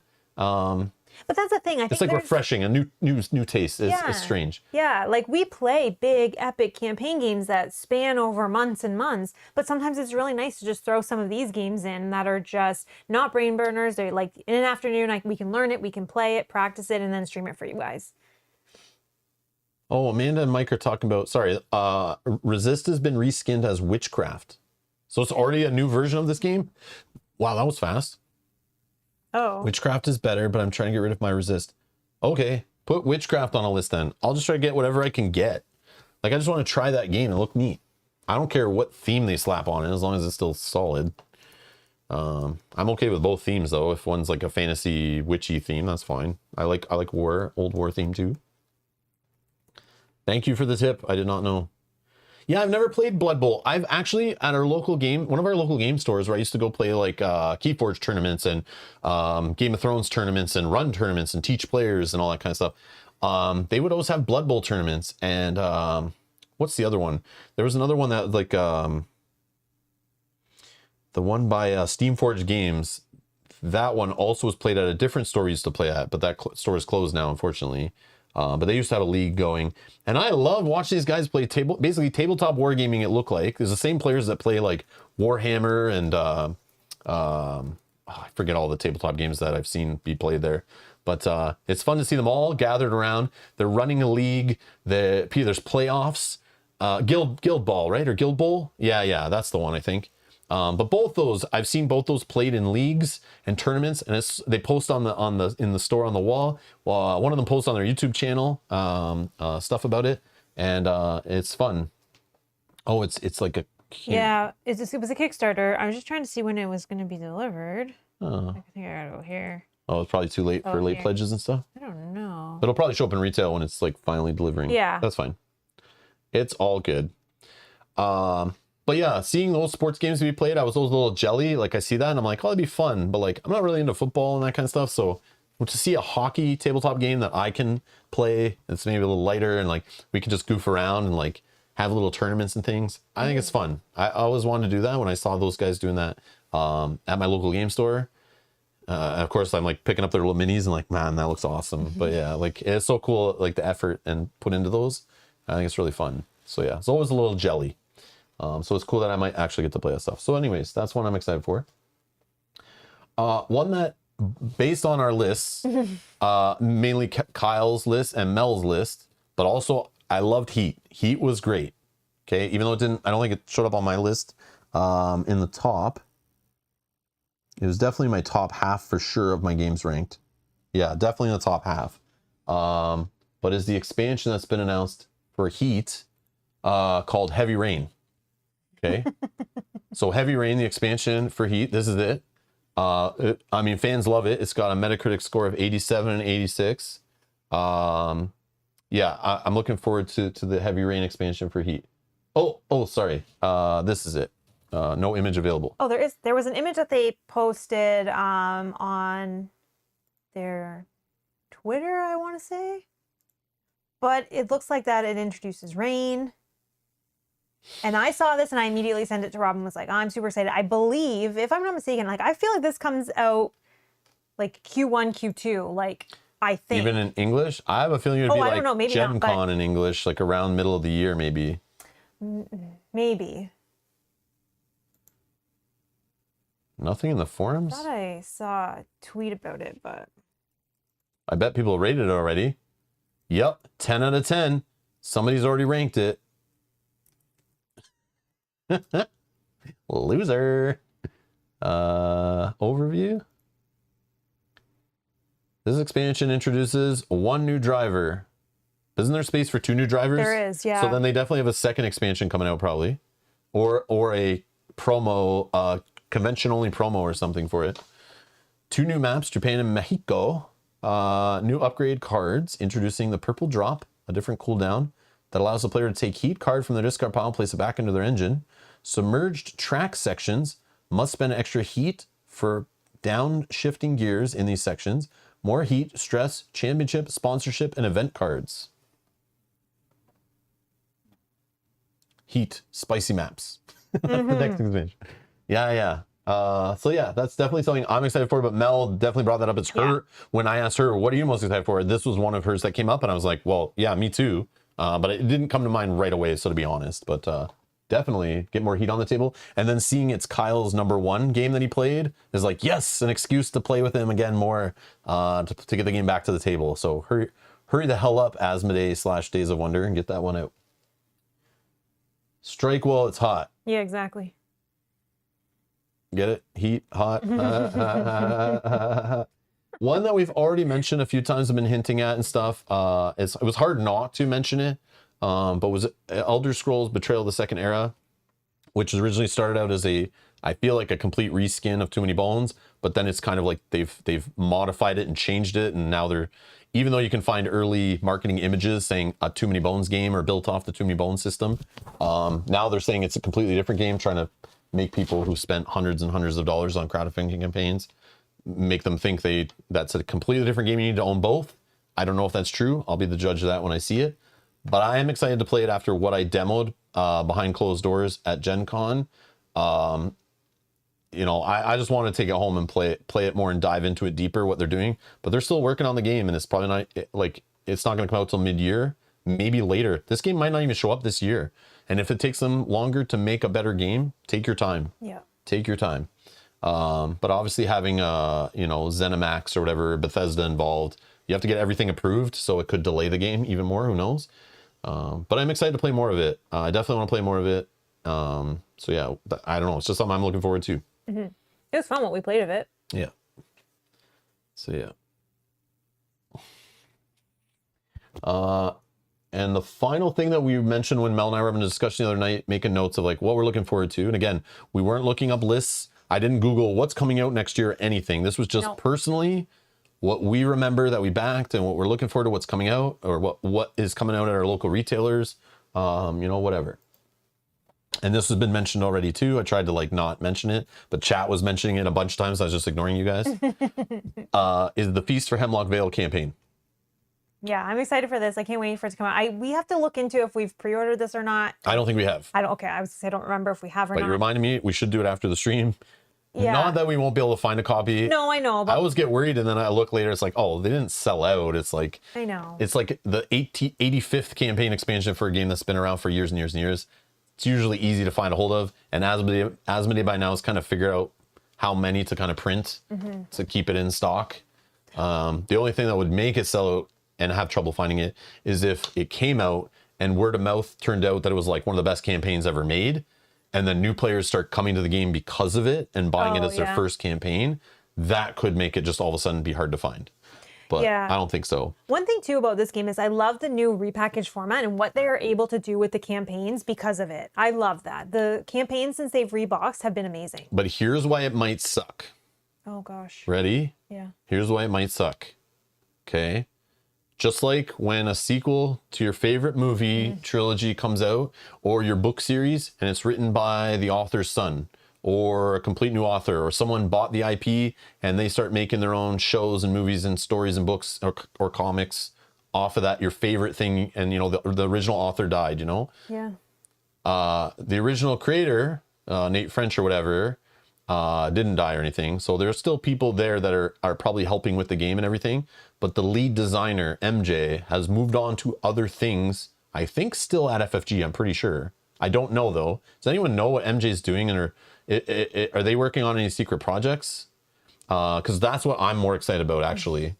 Is whatever, if MJ's working on some Arkham themed board game, I'm all in. But I don't know what they're working on. But there's a new lead designer on this game. So I see what you're saying, that this could go, it's could 50-50 on whether this is going to be good or bad. But again, it's fresh eyes. It's fresh hands maybe working on it too. And maybe that makes it that person comes in and it up, right? And they're not worried about pleasing the past fans, and they like actually make it like even blows their minds. Like, so it could go either ways. Some people are worried that it's MJ's not leading it, but then again, like, that could be the best thing ever to have somebody like coming in with more passion, who's not been like grinding on the same game over and over again for years. Yeah. It could go both ways, which I think is really cool. So Yogi's saying the best Arkham campaign is a fan-made print and play one. So I mean, that doesn't matter. But showing that somebody, as you said, with fresh eyes coming in, making a campaign that fans will enjoy is great. But yeah, we'll see. But again, it's all opinions though, right? Too. So this could be someone's favorite campaign, and it could be someone's worst campaign. But I guess we're everyone has excited different to tastes. try it to see. But yeah, so this, I'm not as excited about this as Mel, because I am still salty that they couldn't get this out in time for October when we were playing Arkham Horror. But we did have an older campaign to play, which was still awesome. Yeah, it was even though it was older, still was great. And so yeah, I liked Scarlet Keys. I know that's not a fully agreed upon thing in the community. A lot of people didn't really like that one. So maybe MJ, people maybe will like that it's not MJ because they don't like that one maybe. But I really like that one. I love that Carmen Sandiego spin on it. I think that was a really cool theme. And I love the Mountains of Madness one, whatever that was called. Edge of the Earth. Edge of the Earth.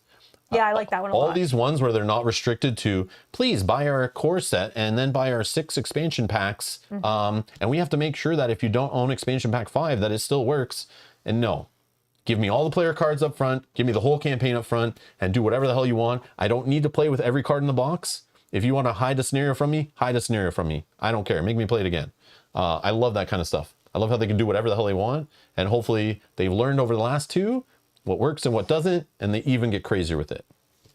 Tequila.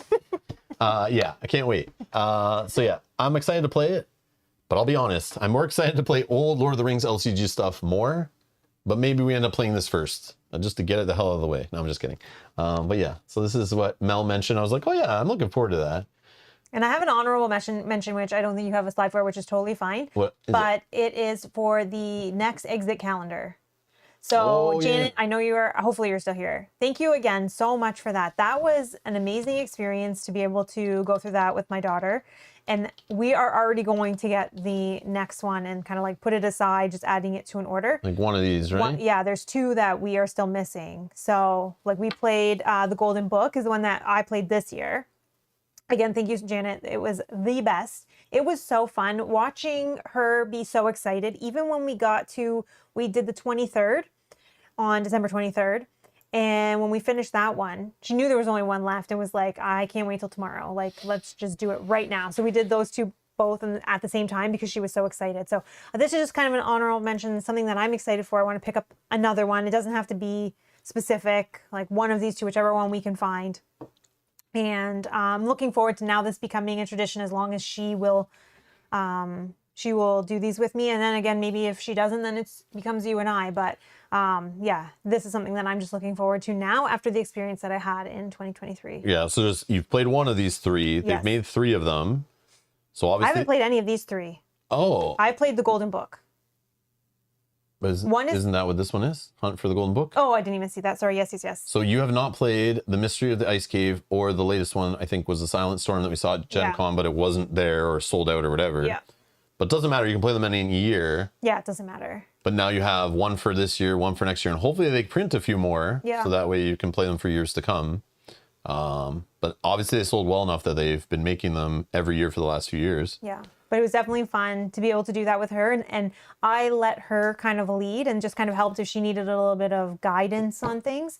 And to see her mind experience this, and the puzzles get challenging and some are easy, and to see her kind of run through and play this, and some of them you have to kind of walk away for a few minutes and be like, I need to think on that and then come back. It was just such a fun experience that I'm so excited for in this year when we can play in December. And I know you don't need to necessarily play it in December, but for us, it just worked. And it was something that she could look forward to coming home every day. So I'm excited for this. Cool.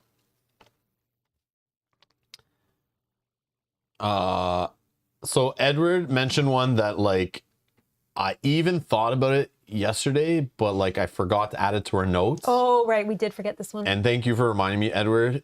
I am personally, this would be probably like it would be like a third most excited thing probably on my list, is Star Wars Unlimited. So again, I love card games that come out of the FFG card game department. I don't know. I've not played every single one they've ever made. I'm sure there's some stinkers, but I like the Star Wars IP. I played the demo at Gen Con. I loved what I played, even after playing Lorcana like the same weekend. There had some similarities, but the difference is it really pulled me in more than that game did, mechanics wise even. And yeah, I'm looking forward to see what they do. The only downside is it's a CCG, so it's collectible. There's rares and commons and all that kind of crap.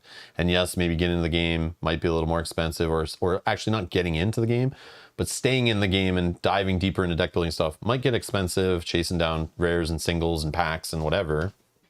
But they're trying to keep it more accessible, where even the most expensive cards will just be like a tweak on a card you can find more affordable. It's just like visual treatments and stuff. So I'm fine with that. But I'm looking forward to actually getting that game on my own table, without the loudness and craziness of Gen Con, without some volunteer guy beside teaching us and all that stuff. Like, I want to just dabble with it myself. And I definitely backed at least a box or two of it. Oh, I can't remember. A starter deck. I ordered some play mats. Hopefully all that stuff actually shows up and it doesn't get shorted to my local game store, which could happen if the game ends up being hot enough. But I'm definitely, I'm in. Like, I invested money after just one demo playthrough. Like, I want to play more of it. So stay tuned. I'll probably play it on the channel, I would assume. But I definitely like, just as a player, I just want to try it out at least with the first set and see kind of how it is and how they do. And but it was fun, really fun. Bernardo, no worries. See you later, buddy. See you later, Bernardo. And yeah, Star Wars Unlimited for sure. Yeah, I'm excited for that as well. That was a lot of fun. Yeah, I definitely pre-ordered some stuff already from my local game store, so hopefully I get it. No, it's not soloable. It is a 2-player head-to-head like collectible card game, a la Pokemon, Magic the Gathering, Yu-Gi-Oh, like all those kind of games. Keyforge, like it's one of those. So I know it's not for everyone who watches the channel, but it's like my DNA roots in the hobby are playing like competitive card games, traveling to tournaments with my friends and players, and like meeting people and going to conventions, playing world championships and stuff. Like I love that. That's like a side of the hobby that like I really fell in love with. It's not just board games for me. That's the other side. Like Mel's got her painting. Some of you have your wargaming and your RPGs. Mine is collectible card game, tournament competing at high levels, and having board game days with tons of players around the table, all playing in a game, playing super long, fun board games. That's like drove me in the hobby, is those two things. That's like, those are my 2 favorite sub hobbies to the hobby of tabletop gaming. So yeah, so I always keep my eye out when a new card game kind of comes out. I'm always like kind of like interested, because I have like fond memories of like solving those systems and loving those games, and new cards and new metas and new players and new tournaments, and yeah, it's fun traveling. Yeah.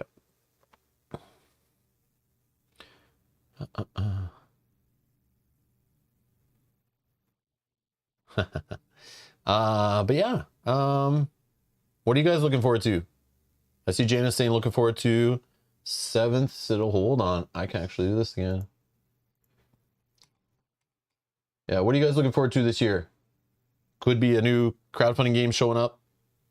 Could be a game you pre-ordered. Could be something you bought last year and just haven't got to the table yet.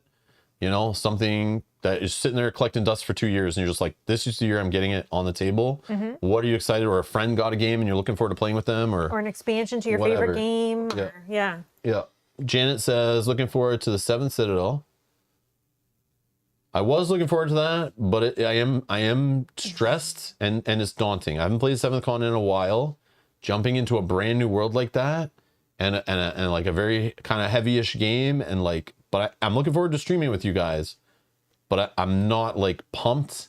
I'm a little scared. I'll be honest, a little scared. We got Clank Legacy 2, which I forgot all about that. I know. I still want to do. Oh no, we did one already. Yeah, we did one. When is Clank Legacy 2 coming, Janet? It'll be in stores. We'll see it. I'm sure. I think that was what we said. We were gonna. Yeah, buy it. we'll just get it from retail. Hopefully, it's easy to find when it comes out and we don't miss it. But Iridia. I'm kind of looking forward to Iridia. But I did see they did delay it. Like now it's maybe gonna come out. Like maybe I'll get it by end of the year. Yeah, they just keep delaying that game, and which is fine if it's gonna be great. But that, I don't know. I never backed any of that guy's games before, but any update I do look at is like just as another reason it's not coming out anytime soon. It's very like, I don't know. Hopefully it's a great game though, and it just doesn't become an over convoluted mess. But yeah, anyways.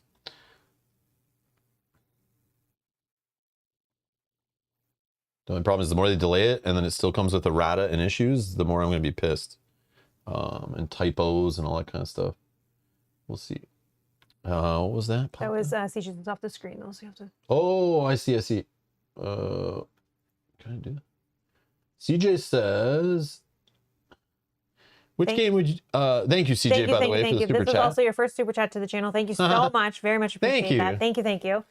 Which game would both of you together choose if it was the only game you could play together for the rest of your life? So we have to mutually choose then, right? Is what you're saying? It's a game that like I'm not very good at, but it'd probably be the game of marriage. I would continue to play that with Mel, or AKA the game of life, I guess. Yeah, the game of life. Yeah, the game of life. Mel and I are fighting through it. It's fun. It's challenging. I mean, you're decent at it. It's okay. Yeah, but that's the one I would continue to play with you till the end. Oh, thanks. Yeah, it's the game of life. You're not quitting this one? Not yet.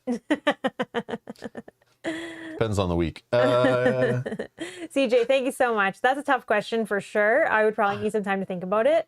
But what I would say is I would want something that has variety in the game, right? So there's like replayability, but not even replayability. But even that you like get sick of. Like, yeah, I would say like ideally my brain goes to something like a Gloomhaven or a Frosthaven or something that's just large and epic. So even if I played through all the way to the end and then went back, I could still play through again. There's different classes. There's different classes, things I haven't explored. Probably a so Haven it would be game. something like that that's so big that I wouldn't remember the beginning again when I went through it. Yep. So that would be my And some of you might think something like Too Many Bones, but I would say no to that. Because the problem with Too Many Bones, it's like the base game, you definitely can get bored of that real fast. Yeah. And Too Many Bones is basically just like an FFG game or just like a collectible card game. You can buy that first starter pack to get into of Magic the Gathering, and you can play those two decks against each other. Eventually, those two decks get boring. They're designed to get boring and make you want to buy more stuff. Too Many Bones is the way more expensive version of that. The base game is fun and all, but like you start seeing the same cards over and over again and playing with the same gear locks and choosing the same dice, playing against the same villain, seeing the same baddies, you're going to want to add more to the game. The game is built to be like, you want to expand it. And then at that point, it just becomes, you're now spending thousands of dollars buying all this extra modular stuff. I wouldn't think that would be, it still could get repetitive even after adding in all of the gear locks, all the cards and all that. Even though it's a crap ton of content, but I probably would pick like something like a Frosthaven, to be honest. Just because there's so much in it, and then you play again and my memory wouldn't remember the beginning things. And there's different paths that we can take. Like we can see what we didn't do the first time and then do it again. And then, that would be what I definitely wouldn't be like a replayable Euro with a bunch of different decks and dice and stuff, because I still get bored of those. Once you figure out a few of the strategies and then, oh, she's doing that strategy, I'll do this strategy. Yeah. It gets, I know some people love playing games like Brass Birmingham. Like I played it for years. I play it all the time. I'll never get bored of it. But it's like, I get bored of those games. Once I kind of like play it and I get it, it's like, I don't mind pulling them out every now and then, but I don't know if it's a forever kind of thing. But again, I'm putting parameters on it. So like Janet's saying, based on your list, I would have guessed it would have been Lord of the Rings LCG, which would definitely be fun. But like, then are we talking about just the core set? Are we talking about everything? Like the whole collection? The whole collection? Like, I don't know what you say there. For me, I'm thinking like a game specific, like one box game. Yeah. But again, we're just making up parameters to a question. Yeah, we're just like making, it's only one game left. I don't know. But you never know. It could be, I don't know. Yeah. It's like, how much time do we have to play this game and how often are we going to play this game? That's the thing. Yeah. If like we're forced to play it every day for the rest of our life, maybe it's something smaller and shorter. I see someone mentioning like kind of like a Star Realms maybe, or like, you know, just a 2-player little card game that we can play that's easy, short, and done. And we get our gaming fix. Or is it something epic like Star Wars Rebellion or War of the Ring, where we only pull it out once a year and this is our gaming day of the year, and we play this big epic game and it's fun, and you put it away, you pull it out a year later, it's still awesome. You can't get sick of it if you're only playing it once every year kind of idea, you think, right? So yeah, this is a loaded question, but it's a fun one. Yeah, but we answered as best we could. Yeah, it's hard to play, hard to say. Yeah, someone like D&D, right? You mentioned D&D. It's like, okay, you say D&D, but do you get to own the whole catalog, every edition? Like anything with the IP on it? Like, what do you mean when you say D&D? Or are you only allowed one book? You know, like what are you allowed? You know what I mean? It's hard to narrow down some of these things that are like heavily expandable, right? Yep. Or just systems. It's like, are you cheating? Like, how big is the shelf I'm allowed to hold this game on? You know, I mean, there's like so many things you can think about, right? Yep. But yeah.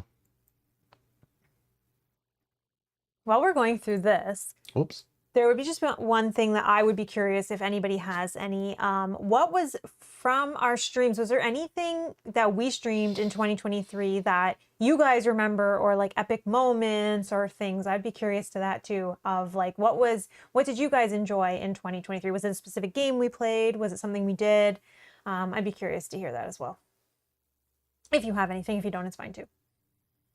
Velcro has an answer. Easily, only one game played for the rest of my life would be War of the Ring plus all expansions. Oh, with your wife. That's awesome. With your wife. Okay. That's awesome. See, I haven't even played any of the expansions with it, and a new one just came out, and I'm like, do I even buy that? I haven't played any expansions with War of the Ring yet. And I know we said we were going to play War of the Ring back when like Rings of Power were coming out. I was like, let's get that back to the table. But it's like, there's too many Lord of the Rings games to put on the table. That one's a beast. But I do want to play that game again. But I don't know if I'll ever play it again, to be honest. Just every time it's like there's other games to play, and that game takes so long to like learn, get to the table, but it was fun. That was a fun stream we did. That was a fun stream.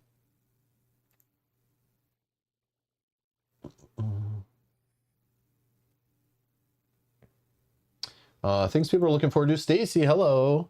Says the Set a Watch expansion for Forsaken Isles. Oh, Set a Watch is fun. Yeah, I see people talking about it because I think they're like either it was just on crowdfunding or it's delivering soon or something. So that's why people on our streams lately have been bringing it up, I think, or on comments. I see people asking like, are you going to play more of that game? It's like, why are people bringing this up all of a sudden? And I get it. Marketing is why. The publisher's marketing, that's the reason. This was a fun game. Yeah, it was okay. I liked it. It's solid, but it's not one I'm like, man, I got to play more of that. It's like, I play it, I get it, it's cool. It's definitely a cool game to like small, pack it, play it, like travel with it kind of may be fun. But it's like, I don't know, man. I think Tainted Grail Kings of Ruin is this year. I think so this year too, the core set or whatever, right? But yeah, that could be something to be excited about. I can see that. Yeah. I'll probably be excited for that when it comes. Oh, Jen is saying Clank Legacy 2 summer 2024. Okay, perfect. Maybe that's something we'll come back within our Gen Con car trunk travels, whatever, back. Okay, I'm excited for that. Charlotte saying Tenaris Avery Chronicles. I don't know what that is. I'm sorry. Addie's excited for the new Witcher game. Matthew says looking forward to tabling Isofarian Guard. And then we won't see Matthew for about 3 years while he grinds through that game. Good luck. Velko's looking forward to getting Cthulhu Death May Die in 2024. Nice. Ooh, I love that game. Amanda says bought Tainted Grail a couple months ago. Can't wait to get to the table. Nice. Yeah, I like Tainted Grail. Edward's hanging out and double dipping in 2 streams right now. They're playing Draft Play. That's cool. I'll check that stream later on. No, I know he knows it's happening. He's like, they're doing this, but this is better. I see Edward in those FFG chats. I'm lurking in there. I see you. Edward, thank you for choosing us. Edward.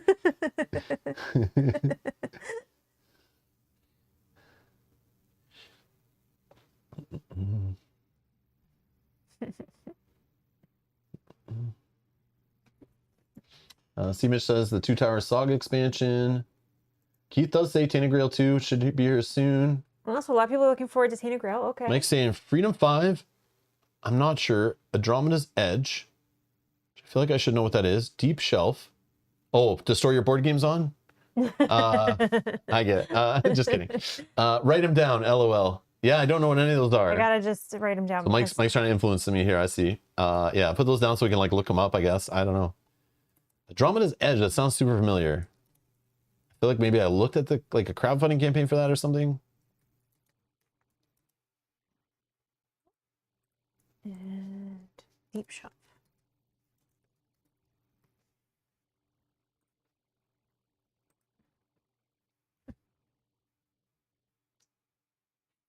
I asked them, I don't even know if you heard me ask them, so when you get to it, but I asked them what they saw on the channel or what was their experience from the channel that they liked best. And then when you read some of that, you'll be like, I'm like, why are people talking about this? I see. Because I was curious, like we said our favorite things, but like what were some of the people that watched us favorite things from the channel this year? Charlotte saying, joined you in 2023. I saw your Frost Haven streams. However, I have enjoyed seeing so many different games. Love that. Thank you. Boss says, enjoyed your journey through Hogwarts Battle. Fun to see your reactions and thoughts. It was funny. Stacey says, I'd like you to play Radlands again. This is literally on a shelf right by my front door. I stare at this and I'm like, I want to get to the table all the time. I want to play it on stream again. This is one of my favorite little 2-player head-to-head games. Love it. Radlands is amazing. Love that little game.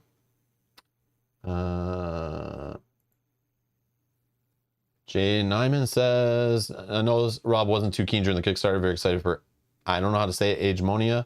Again, should be delivered February. Again, I could end up playing that in the future. Could be great. We'll see. Could also be one of those games that delivers. Nobody really cares. Nobody plays it. Nobody talks about it. And it just dies. And I never have to worry about it. But you never know. Maybe if it ends up being amazing, let me know. And I'll hopefully hear about it and see it. And hopefully it's something I could play and try. But if not, then it was not meant to be. Sean says, it was fun to see Rob get your paint stream running smoothly and placed in your own room space. Oh, And Mel will get back to that eventually, for sure. Once we get back into the work and life again, then I'll get back to it. So more paint streams for 2024 for sure. Bob says, during a heat stream when Rob told Kyle that Rob, had a sexy body. Did that happen? Probably the card body, like, you know, like the upgrade cards, you know? Oh, that's so funny. It's like we need people to clip these so that oh my god. I know Bob does some clipping of funny stuff. First second says, I remember Rob push and punching people to get his hands on Lorcana. I think he killed an old lady and took a pack out of her hand. Yeah, that was definitely one of my that was one of my best moments, running from the police. You know, having to wipe the blood off of the card sleeves when we were playing it. Yeah, it was definitely fun. Yep. Definitely fun. Definitely all the something children we'll I had to stomp to get that game, to be able to play with those princesses on my table. Yep. Yep. Yeah, Junior, don't ever get in my way again. I don't care. Your grandma can't save you. It's my game. Yep. Oh, Bob did clip the sexy booty incident. Body. Whoops. That's the slip of the tongue. Oh, gosh. Jackal said there was an epic come behind final girl win. That was my fave. I think I know what you're talking about. Is that all of them? Isn't that all of them? I don't know. Just kidding.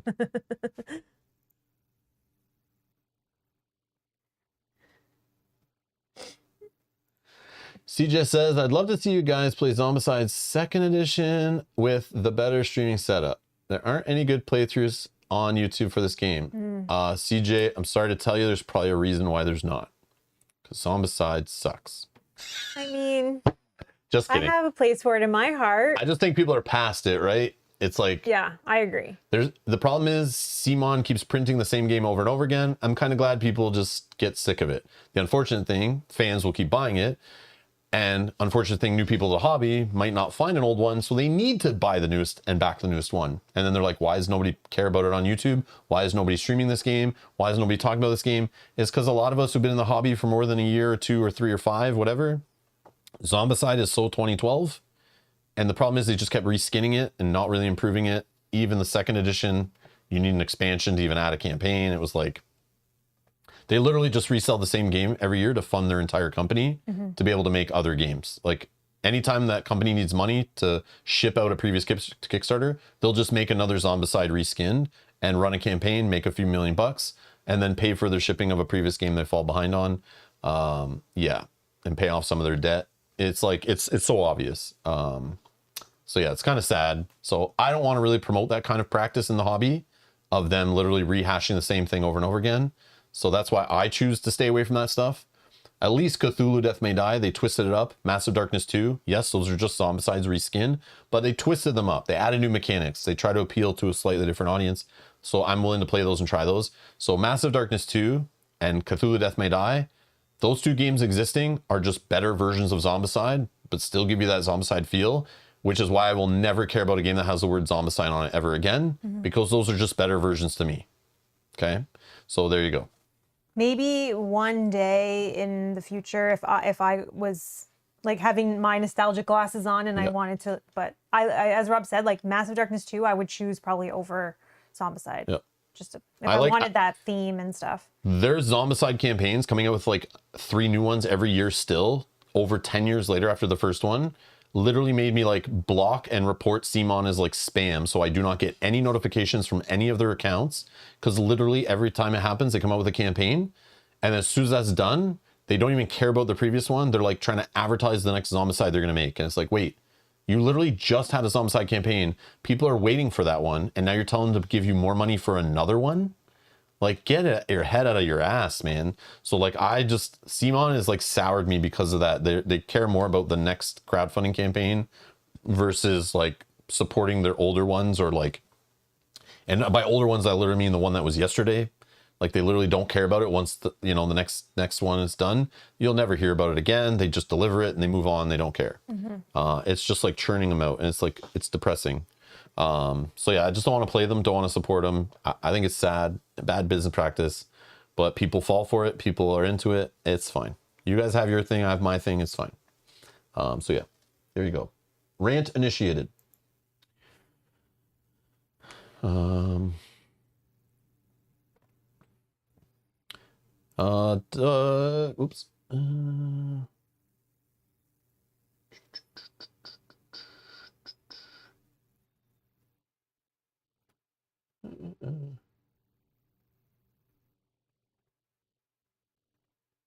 Mr. Williams says, I like both of you playing Arkham Horror LCG. Got it for Christmas. Love it. Nice.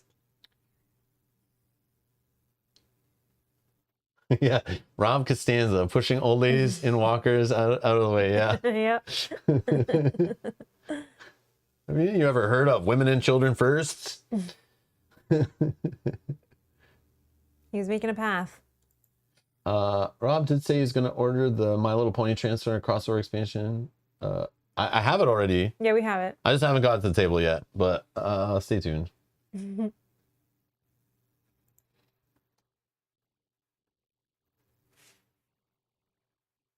Doug is the right answer to your question, Mel, of like, what do you enjoy? And Doug just says, I enjoyed all your streams. Oh, that's sweet, Doug. Thank Doug you. wins the chat today. That's the only right answer.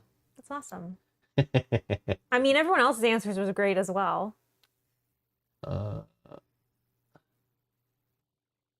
Jackal says, the Homicide Night of the Living Dead is good. I'm sorry. We're looking for great games, not good games. Sorry, Mike. Oh, no. Sorry, bro.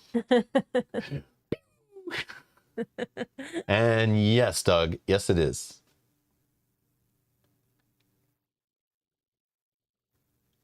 It's on our list, yeah. Greg, STFU.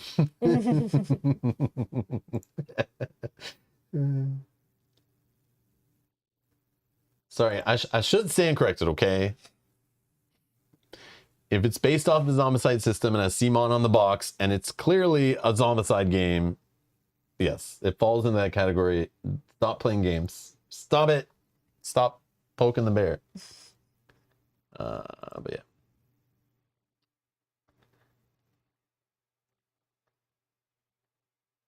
You know what else I'm excited about in 2024 is potentially we could hit 20,000 subscribers in 2024. That'd be fun. I hope so. Yeah, that would be fun. My goal, my little goal in my head, and what will drive me, and I need to remember, like in chats or in streams, like people know how YouTube works. Like, you know how the subscribe button works. Like if you like what you're watching and you don't want to forget about me and be able to find this channel again, you got to hit subscribe. Because if you just close the video and leave, YouTube might think you're not interested in watching this because you didn't subscribe. So I'm never going to recommend those videos to you ever again. So hitting the subscribe is your way of telling YouTube, like, hey, remember this channel, and I like channels like this, and I like content like I just watched about this game or this whatever, right? And then it puts it in your subscription feed so you find it again. But I always assume, since YouTube's been around for literally like, I think almost 20 years at this point or whatever, everyone knows how it works. Like, it just works.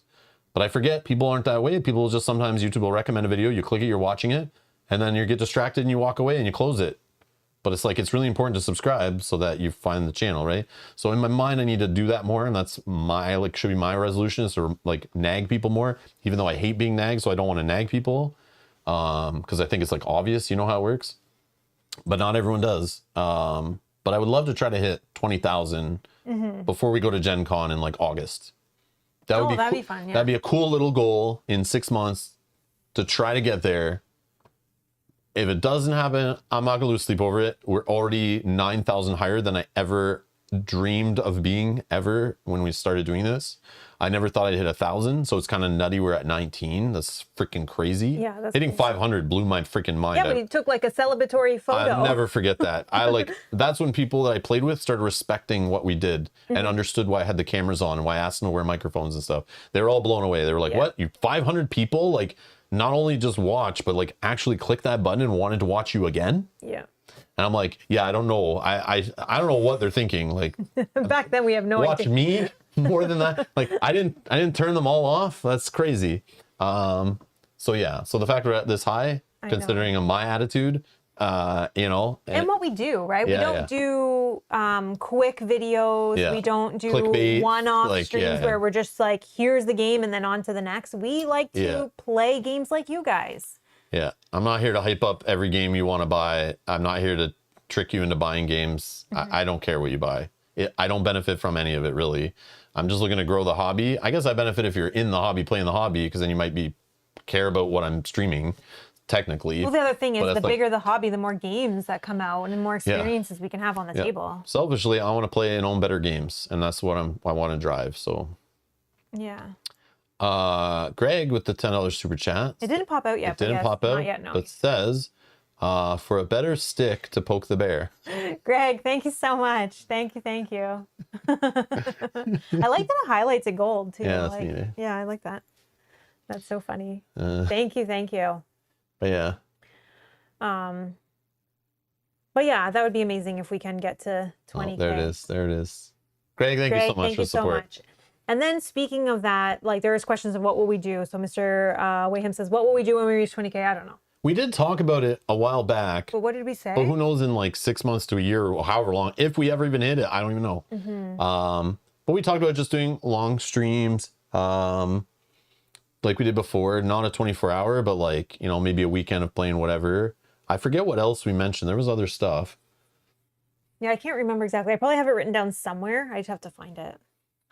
But we could do like the one time we just did like kind of a Q&A stream out of nowhere because we don't really do them that often. So it's kind of fun to do it and like reminisce and talk about things. Kind of like this stream a little bit, right? Yeah, yeah.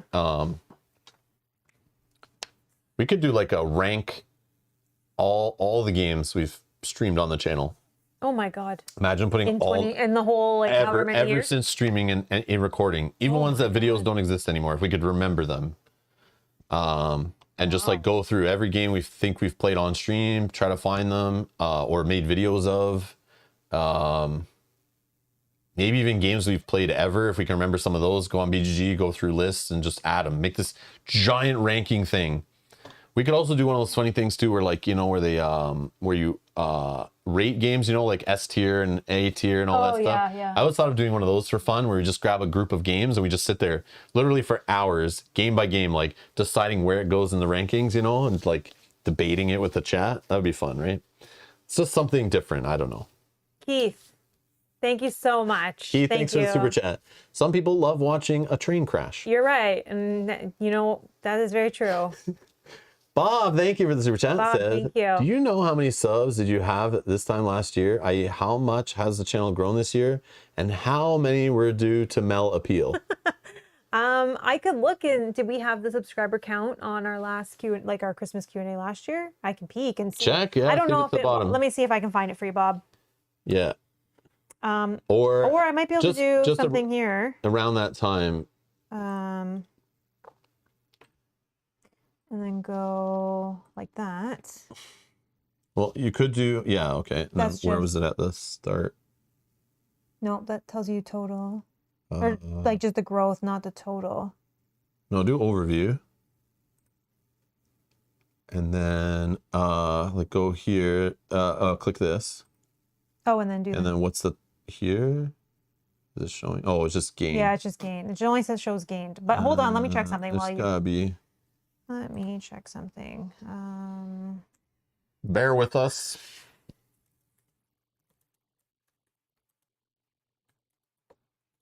What would we call it? No, we're not doing convention, guys. No. Oh my god. No convention. Velko, thank you for the super chat.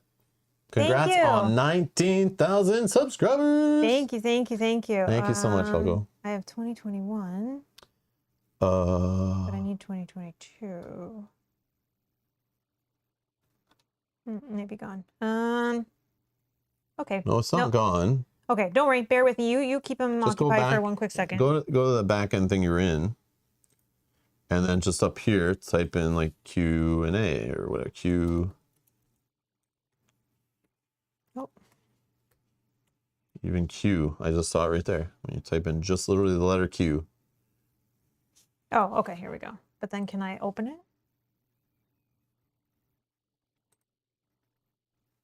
Okay, let me see if this has. I might not have put it on the screen for that holiday thing.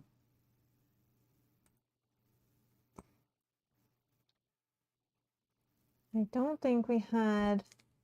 But I know a game we were playing around the end of this year, because the one I was shocked that was on our list was ISS Vanguard. So if you go to that playlist, maybe it's in that, and you can see one of the ones that was around this time last year. Yeah, just give me one more second here. I can also. Oh, do C this. Mitch says 16.5K. I knew you guys would find it faster. Wow, you guys are faster than me. I should have went. So we were at 16.5 at around this time last year. Wow, no Oh. way.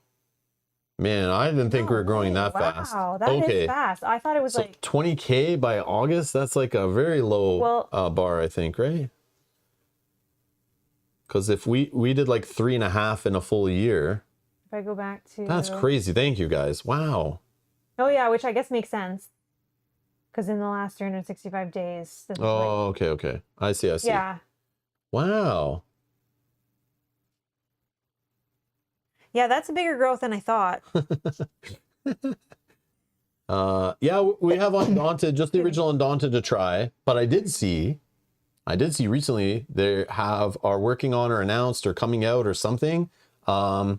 Dave Thomas or whatever, David Thompson, Dave Thomas of Wendy's, no, David Thompson, and his daughter Wendy. No, I'm just kidding. And some other designers are working together on something based off the Undaunted engine system. They're like retheming it. I think it was with a fantasy or sci-fi theme or something. I forget. No, it's sci-fi. I think it's like futuristic warfare. Yeah, it's like, I forget the name of it. I think, is it that one, Mike? Callisto 2020 or Callisto 2020? Yeah, they're basically taking Undaunted. It's called Undaunted, like some subtitle, but it's like futuristic sci-fi theme. I don't know anything about it. Other than they're not going to use, I think, cards on the table like they do, or tiles to build the map. It's going to be like its own maps or something, like full boards and stuff, I think. But that's all I know about it. I just like, oh, interesting. But I've not played Undaunted personally yet. I know what it is and that, but we've not played just the basic like first Undaunted. And until I play that, I don't know if I care. Because if I play that and I'm like, this is kind of okay. But I know people love that game. So like to see that they're going to use that system and expand it beyond, like, some people think World War II is a snooze fest, which I totally understand. It's kind of been done before, you know? So it's kind of cool to see them take their own take on that. So hopefully it doesn't suck. But yeah. Just look up, I think it's Undaunted Callisto something 2020 or something. Yeah. So you'd be fighting like maybe mechs and, I don't know, spaceships and lasers and robots and droids. I don't know what it is, but yeah. Can we narrow down the $1 million winning 19K sub? I don't think so, because we only get told about ones that are public. Yeah. Anybody that has their subscriptions to private, they won't pop up. Yeah. That's why sometimes the numbers change and we don't see anything pop. Yeah. Like So- we gain and lose subscribers like during streams, but nothing will happen because, again, like we only get notifications on every so often, and Yeah. there's no list on the back end that like we can look at like who subscribed and when did they subscribe. None of that stuff. No. No, we can't see that. Yeah. But CJ says currently our average is about 200 subs per month. Oh, cool. That's cool. And hopefully as the channel grows, that number slightly just, inflates as more people hear about us. Cool. That's cool. So yeah, 19 or 20K is the goal. All right. I think that's it for the stream. I think that's it That for was our year fun. in review. Thank you everyone for tuning in. Thanks for getting involved. Thanks for sharing games with us and what you're excited for and what you liked of the last year. Hopefully that was fun. Yeah, I guess you guys have to let us know. Is this something that you guys like? Yeah, Like, is we this- don't do I don't top know. lists. We'll because see. We'll see. Yeah. But Think about it. Leave it in the comments below after the stream's done, or if you're watching this later, drop in the comments below, like, is this what you're looking for? Was this good? Is there some way we can improve it for next year? Maybe different criteria. Like maybe we do only what's new to us in our rankings. So that way some of the older games we've played lots on the channel they don't make it in. Yeah. Even if we're only picking from like 10 new to us games we played, because we do like playing games that we've played before. Like I don't like putting restrictions on what we play. I don't care. It doesn't have to be released recently. Doesn't even have to be a great game technically. Doesn't have to be an expansive game. It does the theme. So I'm trying to open my take off the blinders, open my mind to things, try different things. So like I'm kind of letting whatever drive us and trying new stuff. yeah, so things that you want to see would be interesting to know. But First Second has an interesting thing and says, No, don't ever trust what First Second says. but says, Don't always read what First Second says. well, first let's say, Sean, sorry, I am unfortunately not quitting my job in 2024. So unfortunately, we are not there yet. But First Second says, what would be really great is if you could do reaction content on your old streams. Would love to watch watching you play board games. How funny would that be? I feel But, bad. what I would feel we- bad for you guys watching me already the first time. I'm not gonna put myself through that. Also, come on. I mean, that would be funny, but I don't know. I don't know, what man. game would we watch us play? I don't know. I don't know, but that's funny. Yeah, like yelling at myself in like my first Final Girl playthrough or something. Like, you idiot! Why are you doing that? Or like Too Many Bones playthrough. Like, oh, you guys are so dumb. Why would you pick that skill? Ah, don't do that. No. Yeah. I don't know. Yeah, but other I feel ideas. it's very niche. Yeah. If you guys have other ideas, let us know. If there's things that we can do, we can try. That was an interesting one. Yeah, that's interesting. A Mel Hangout stream would be even more popular. Well, I do my paint streams, so you can come and hang out with me there, which will happen more once I go back to work. Watch Rob unbox Frosthaven.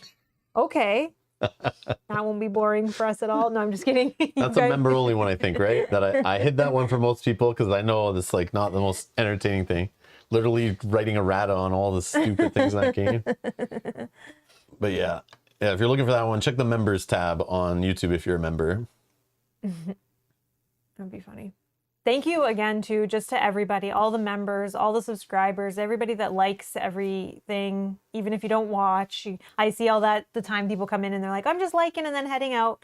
You know, thank you so much to all of you guys. Like, we wouldn't be here doing this if it wasn't for you guys. Yes, thank you, everybody. Thank you so much. All right. And yeah, have a great new year. Hope you guys had a great new year. Of course, happy new year's to everybody. We'll be back tomorrow streaming Dungeons and Dragons, the adventure board game stuff, playing Castle Ravenloft with Kyle, hopefully. We got some other games we've been playing over the holidays that we hopefully will play a couple of them before Mel goes back to work. So stay tuned. And of course, many of the games we talked about already today, like we plan to get a lot of them back to the table this year coming. I just don't know when exactly. Who knows what shows up when it shows up, of course. I'm not locking anything in, not making any promises. Kind of go with the flow, see how it goes. But I am looking forward to another year of streaming on the channel, trying out some different games, trying some new campaigns, some new one-off games, some games I might love, some games I might hate, playing some old classics that have been in the collection that maybe I've never streamed, all these kind of things. I just want to have some fun hanging out with you guys, playing board games again for another year. So I appreciate it. Thank you all for watching. Thanks for hanging out. Thanks for the support. Thanks for clicking the like button, which I can't see how many of you have. I don't oh, this is not right. Hold on. I have to do this to see. But yeah, thank you. Oh, we have over 100. Over 100. Thank you so much. Okay, so I take it you guys want to see this every year. You guys like this? Okay. But yeah, thank you all for everyone supporting over the last year in any way you do. Clicking the like button, subscribing, sharing videos, hanging out in the chat, helping us out with rules and mistakes, you know, Patreons, YouTube members, super chats, super thanks. All that stuff helps the channel. Much appreciated, guys. Thank you. Thank you. Thank you. Even the work and lurkers who can't type in the chat or are just watching us during your work days and stuff. You guys are awesome. Those even who are falling asleep to our voices, playing games, you know, while you're in bed. Thank you. Thank you. Thank you. Thank you. We appreciate the support. Thanks for allowing me to do this. Thanks for like allowing Mel to do this with us. I appreciate it. And Kyle joining us and all that kind of stuff. You guys are all awesome. Thank you. And we'll see you in the next stream. Bye. Bye-bye.